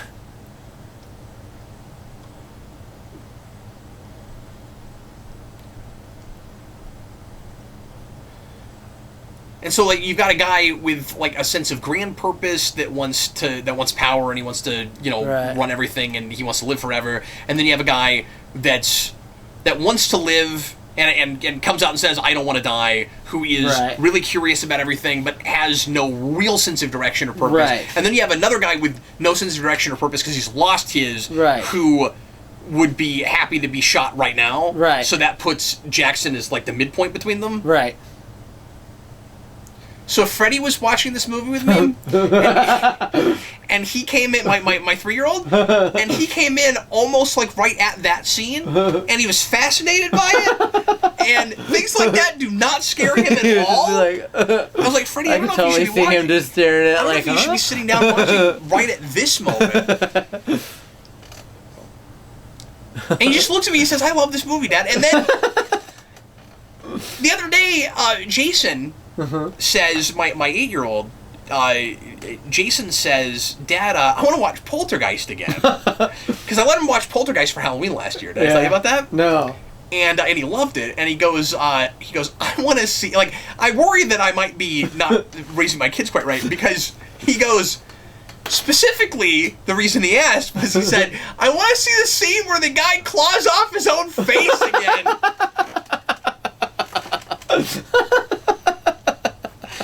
Jason, that was the scene. That was the reason I almost didn't show you this movie.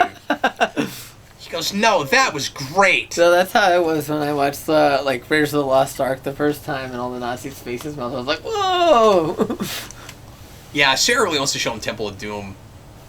My mom didn't want me to watch. I do think this is kind of a sweet scene. Yeah. Where she says, they didn't know that. Right. That you don't want me. Right. And he's like, well, it's not that. Right.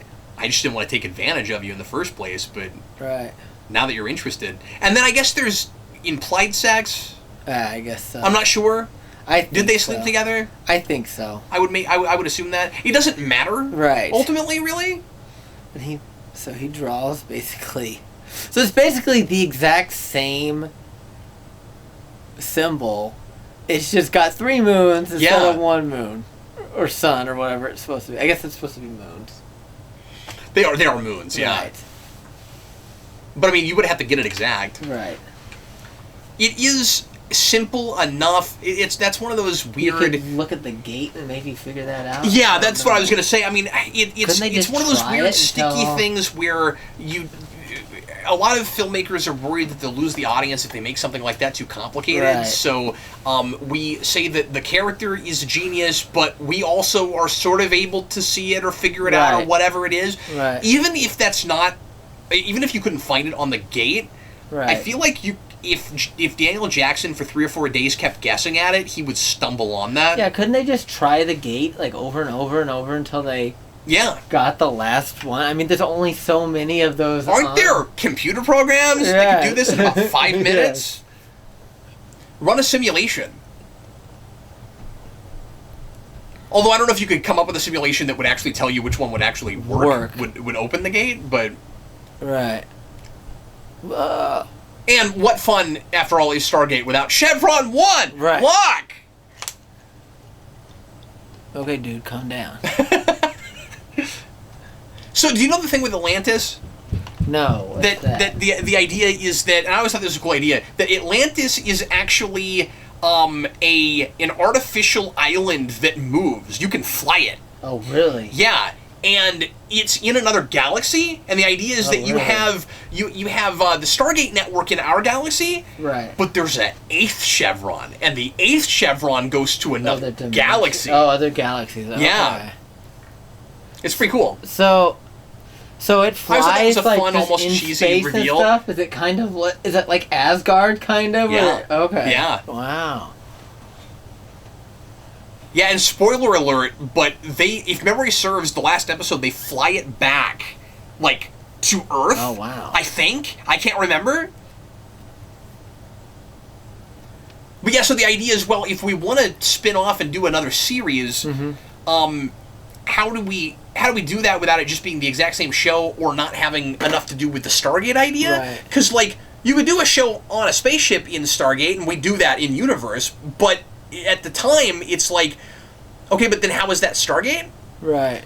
So the only thing you can do is use a different network, and so they kind of treat it like the Delta Quadrant. Right. In Voyager, where it's like, oh, well, there's this whole other network. Wow. And then we can see all these, more exotic alien worlds. And part of the reason I like Atlantis more than I like SG-1 is that we get away from just a bunch of humans on planets. Okay. And, I mean, I think there are still humans, but we see more aliens and stuff. Right. Because the main bad guy race in that is the Wraith? Is it the Wraith? I can't remember now.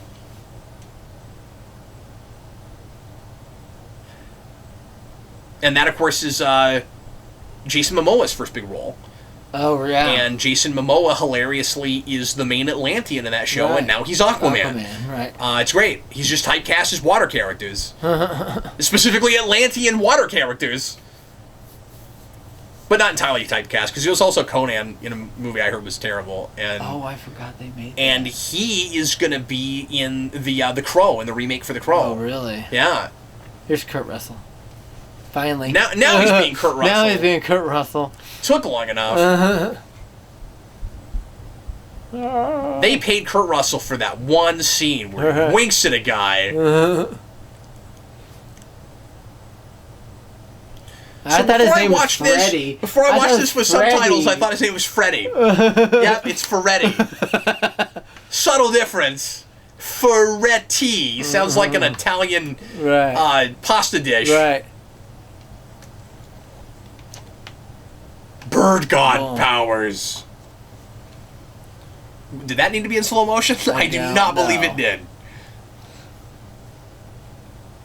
Whoa. You know, Adam, this is moving along at a little bit of a better clip watching it with you. Right. I mean, we're making a video, so I'm talking the whole time, but I'm enjoying this more, not by myself. Birds of prey. This is not fun to watch by myself. No. But I'm enjoying it more with you. Yes. And it's not just because we're talking, because I've done lots of commentaries on movies that were just an absolute chore to sit through. Right. Even while we were trying to make it interesting. Like, I actually have not found it difficult to come up with things to say. Right. There's something on Ra's costume I want to point out next time we see it. Okay. See that thing, that disc behind him? Mm-hmm. That's actually like the symbol of Ra in ancient Egyptian hieroglyphs and stuff. It usually is like behind, or like the sun, or whatever. It's usually behind different gods and stuff. They'll see it behind him. So that was cool that they like just like incorporated that as like a decorative piece almost, you know? Yeah, the prop master and the guy doing all the language and all that stuff, those guys are really in love with all that. Right. There's a real infinity for that. I mean, you have to think about it to some degree like adaptation. Right.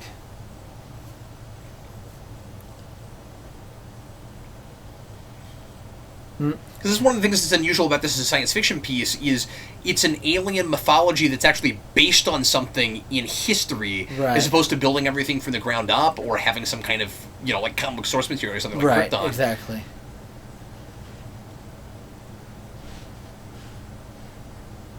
And I think that's one of the things that kind of captivates people's imaginations about this is the notion that it is an alien mythology, but we thought it was terrestrial. Right.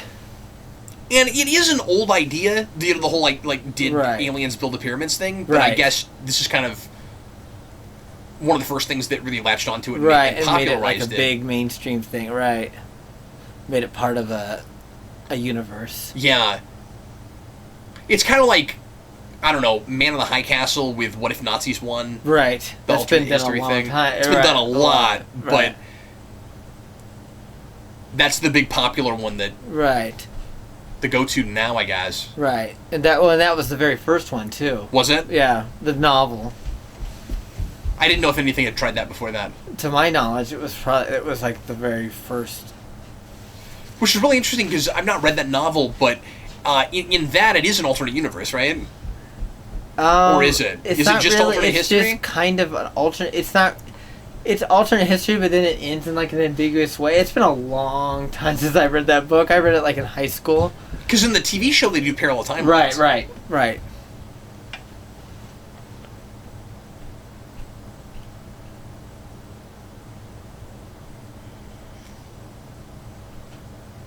So would you agree with this? Because I'm always on the fence about it with a thing like this. We introduce an artifact so that you can that allows you to resurrect people. Right. And then we kill our main character halfway through the movie, and we immediately bring him back. And I honestly cannot tell you why Ra does that. Right. I don't know exactly. why Ra does it either. Don't totally understand why he does that. Is it problematic then that anybody we would actually care about that might die, we know now that there's a built-in artifact, there's a built-in device to bring it back? And also, I didn't think of this. Right.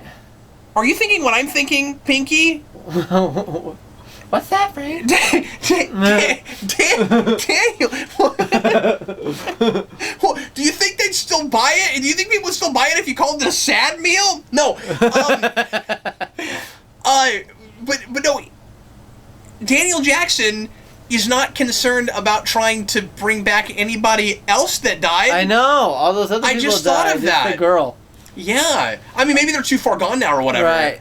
But there's no talk about that? You'd think there would be talk about that. This is definitely the triple blood in Star Trek Into Darkness problem. It is, yeah. Uh-oh, no! Not the comic relief guy! And, I'm not saying that you can't... Slow motion. I'm not saying that you have to write your sci-fi or fantasy story such where you never have a way to resurrect people, because this is a story about immortality. Like the entire premise of the thing breaks down if you can't have that. But you don't want to deflate the stakes of your movie. You have to put some limitations on how it works and stuff.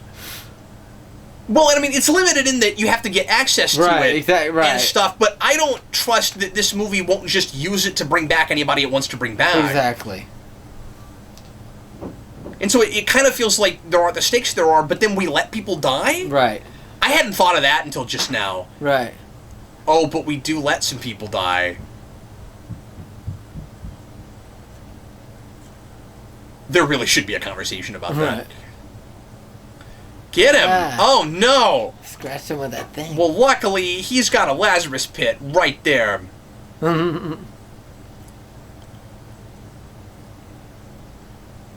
This is crazy. They just made... So the bomb just keeps working, even though with if you took the entire thing apart, would it still keep working? So that's what it seems like what they did to it. Well, and also, I realize that Ra has more advanced technology than we do. But he understands that technology enough to rig it to not ever stop counting down. I'm not real sure how he does that.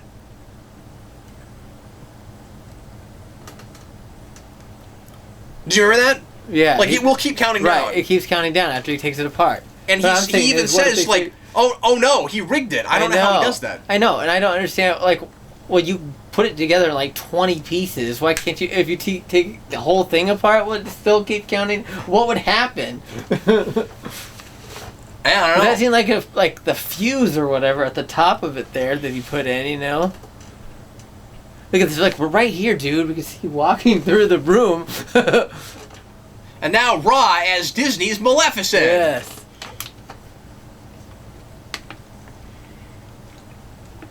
You gotta give Daniel Jackson mad props for keeping his glasses through this whole movie. I know. You think just for spite at this point, Ra would, like, take his glasses off and toss them? There's a lot of... He looks stupid. Shots where they zoom, quick zooms in this movie, I've noticed. Yeah. There's a real Kurt Russell moment coming here. You wouldn't electrocute a guy with glasses, would you? Oh. Ow, my face! Boom. Here it is. Oh man, he's only got one of the... yeah. That's Kurt Russell. Yep. And like...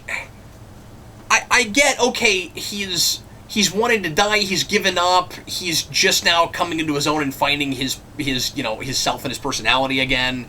Yes. But I'm just too bored until we get there. I've always kind of felt like once you get to the third act, it sort of degenerates into an action movie, but just this watch with you, this stuff is kind of more engaging than I remember it. That's a PG-13 right there. Yep. The disembodied head. The severed head. Yes. And I love creative uses of futuristic technology or alien technology that's being used for something that's not what it's for. That's really cool. Yeah. That is some TOS stuff right there, right? Yeah. Because we like to do horrifying things like that. With like transporter accidents and stuff. Yes.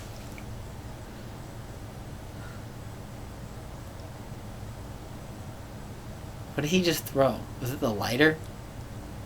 So I guess maybe so. I never even got that. So I guess the bomb keeps ticking down because you have to have your standard, well, the bad guy is dead, but there's still a threat thing.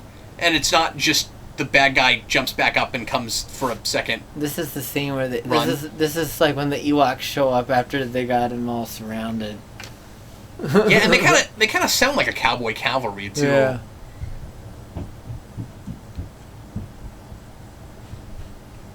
And then I was like, all right, time to close up shop. You got to give them, like, casting a bazillion extras and stuff. Yeah, they did. They definitely made it feel like a Lawrence of Arabia. Yeah, where it looks like a big 1930s kind of epic. Yes. That guy's dead. Yeah. Is he going to get a chance in the Lazarus Pit? No. No. The guy was just carrying a hammer. That's all that was. Oh, was he worthy? Oh, he's got a cool stick. He does. Look at his cool stick. I know, and he's like, oh Get him! my god, he's going hard. Get him with that stick!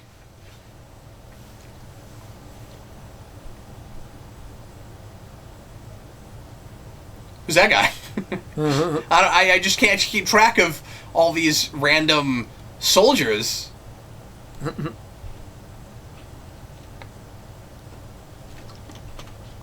Look, and I'm pretty sure that this is just... They just used other footage of that same shot earlier when they were doing the retelling of the uprising on Earth. I bet you they just used the same extra footage that they had shot of that scene.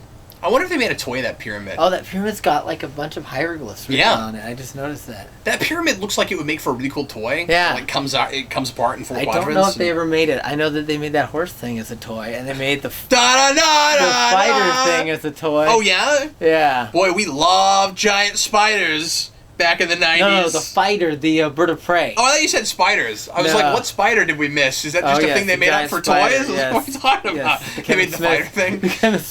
Yeah. Kevin Smith spider! Yes! Oh, you know about that story too, huh? Oh, yeah. Yeah, and then that guy has to put it somewhere, so it gets in Wild West. Yeah. Yeah, that does not look very good. That planetscape. And then there's an effing spider in the third act. I know. That's me quoting. Yeah. Kevin Smith. Here goes. Kevin Smith had a heart attack a while back. I know. Uh-oh. What now? Yeah, okay, I don't know what that is doing. Now we're going to see the not glow. Right. See, there he is behind it. That's his face. Right. Ah, that's a real expressive alien there. Whoa. He looks like an X-Files alien or something. Yes. Ooh. Oh, that's pretty creepy. Yeah. It's pretty gross.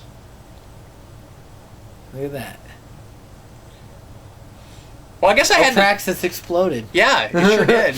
It's the exact same effect. I guess we, just a couple years before that, too. I mean, that movie was a couple years before that. Right. Yeah. Yeah, let's find out what toys they had for this movie, shall we? Yes. Stargate. Toys. Movie toys. You too can Google this. This is how you Google things.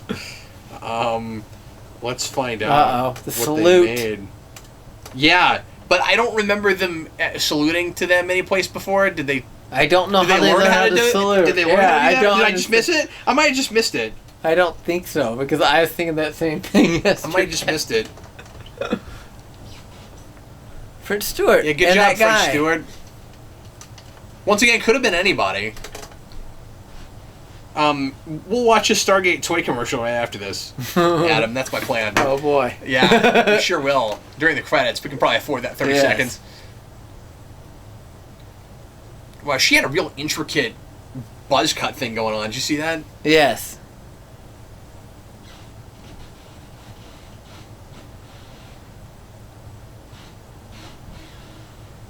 We don't subtitle that. I don't know.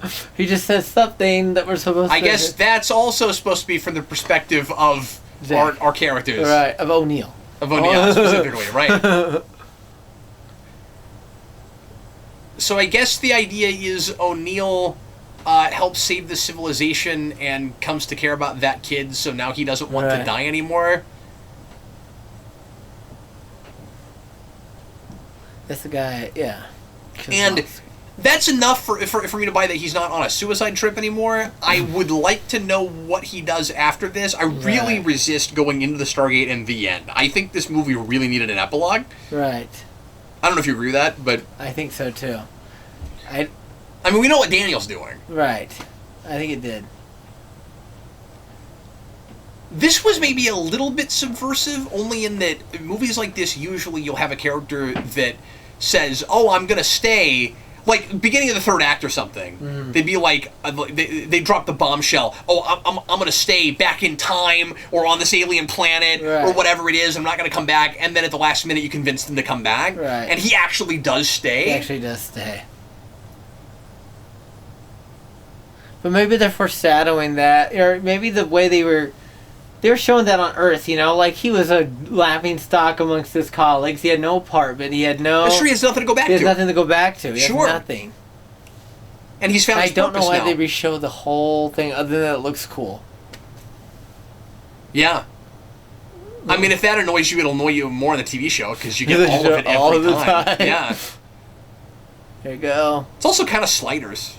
Yeah, sliders. The end. You don't get a lot of movies with a big the end at the end. You sure don't. Yeah. There we go. Oh, now you're going to get the music. Okay, that one was a little cheesy. I don't know. Ba-da-da-da. Yeah.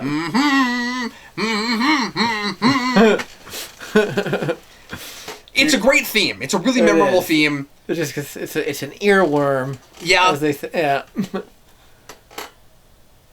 So that guy only designed those things. Okay. Okay. And bum bum bum bum bum. Here, let's watch a toy commercial on my phone. Yeah. Yeah, real high tech here. Oh, there's a thing. Yeah. Oh, they're using footage from the movie, and then there's. Ross strikes back with that thing. Is horrible. Yeah, with the so he's got the bird of prey. Yeah. I never thought these figures looked great.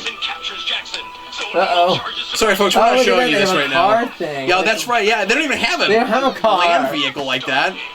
Okay. So they didn't. Oh, I guess they didn't have that. Well, unless they had another wave, but I doubt it. I don't know. Yeah, just what's being advertised there. It's just three guys.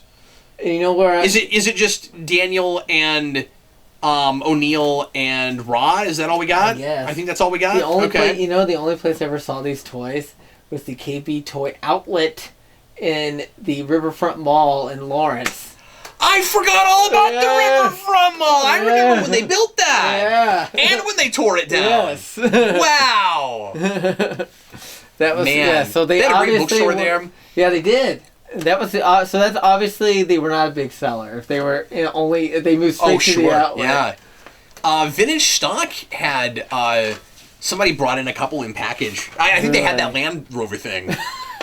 Whatever that was. The thing they had that they didn't have in the movie. The Nemesis Dune buggy. Yes. St. Patrick Stewart likes to drive.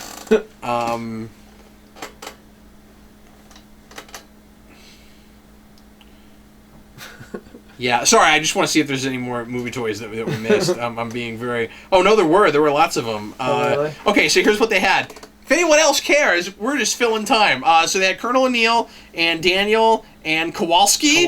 He got a figure, and Skara and Ra and Anubis. Anubis got a figure, and Horus got a figure. Pilot and guard. And then there was the all-terrain cruiser, winged glider, and the thing, Mastage. That's what that thing's called. Oh, the time! Oh, wow, okay. But they didn't make a giant pyramid, and they didn't make a Stargate. Yeah. You think you'd have made a Stargate? Yeah. A Stargate for your Stargate. That would be like making a Star Trek movie without the frickin' Enterprise. But of course, SG-1 had a Stargate, and I've seen it, and it's really cool. So they I was had a one toy of one. line for SG-1? I was one of one. Okay. The only Stargate item I've ever purchased, I think, besides, I think I have the first season of SG-1. The only piece of memorabilia I ever bought, I bought my wife a necklace with a Stargate pendant on it once. Okay. And it looks really cool. Is it like the thing that Jackson wears in the movie? No, I mean, it's a Stargate. Oh, it's got the Stargate. Yeah. Oh, an actual It's a Stargate. Okay, cool. Yeah, it's really cool. There's all the... Oh, more of the theme music. Na, in a different key. So they filmed this in Yuma, Arizona. That's where it was. Okay. Yeah. Good job, Papa's Catering. Yeah, Papa's Catering. Yeah, and Mark Borg. That's the guy, Dr. Stuart Smith. Good job, Dr. Stuart Smith. Yeah, right, the Egyptology consultant. Worldwide Movie Animals.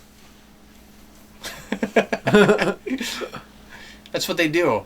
I'm sure they're treating those animals great. I'm sure we can trust that there's no animal cruelty going on. These are all the people who made the Stargate. I kind of want a toy Stargate now. I don't know, you're getting me in a Stargate mood, Adam. Let's see. I'll see if I can find the toy Stargate. Because, yeah, dude, I want one. Look at that. It's really cool. Oh, that's cool. Isn't it? That's good. See, we should get one. Look at that. Should we get one? Yeah, should we get Stargate toys and play with them? Let's play with some Stargate toys. How big was that thing? Well, is it like I think it's to scale with the size? figures, so it would be, you know, probably, or maybe not quite to scale. That might be kind of big. Right. I would imagine it's probably like 10 inches. Right. Like I said, I've seen one, but I don't remember exactly how big it was. Where was I? Like a flea market or something? I've seen one set up. Egyptian percussion. Man. A lot of people made this movie. I will, Not as much as a Marvel movie. Those credits never end. No, they don't. No, they don't. And you've got that, you got that Plinkett thing where you get halfway through the credits and you got a wall of text. Ow! Oh my God!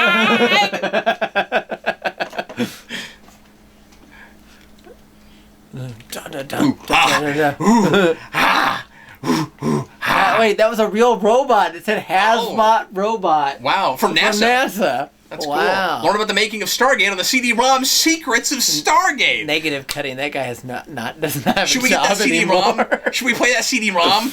Yes. If you have to buy like a Windows 95 emulator. I want to get some Stargate stuff now. This has got me really wanting to go back and watch SG-1, and I should finally just break down and binge that show. And yeah. I think you'd really like it, man. Long Beach. I have to check it out. I was really surprised when you said you'd never seen the any animals of it. were as big of a I don't believe fan as you are, and sorry, what? I don't believe that the animals were treated humanely. If you put the horse in that thing in 120-degree temperature in the desert, yeah. Well, folks, that's it. You know what? Honestly, that was fun. That was fun. I actually really enjoyed doing that. Yeah. It's a flawed movie. It's got a lot of issues. Right. It's not character-driven. Roland Emmerich should never write anything. Right. You know what, though? That third act is way more fun than I gave it credit for. Right. I don't know, man. Watching this with you, I think that was the best experience I've ever had with this. So, well, leave your comments, folks. Let us know what you think of this movie, and thanks so much for watching it along with us, or even just listening to us ramble if you did that. Yes. And we will see you again in a couple weeks. Adam and I are going to try to put 2 of these out a month. Right. That is our plan right now. We're gonna start rolling back through Star Trek pretty soon. Right. That will probably Searcher Spock will probably be the next one. Yeah. And Adam and I are going to sit down pretty soon and figure out some other things that we want to do. Yeah. And eventually, we may start making it an option on Patreon again to request commentaries as a thing you can do on the $20 tier instead of a $20 request. People have been asking me about this, so that's why I wanted to mention it. We may eventually do that. I think Adam and I should get to pick a few first. Right. Because I don't want to run Adam off with movies he doesn't want to have to watch. You wanted to do Who Framed Roger Rabbit. I do. But Brandon's got to be there for that. Because that's one of his favorites. That'll be a random one. Yeah, so the 3 of us will have to be there for that one. Okay. But anyway. Well, thanks again for watching, folks. Sure appreciate it. I was Captain Logan. And I was Adam. See you later, folks. Bye.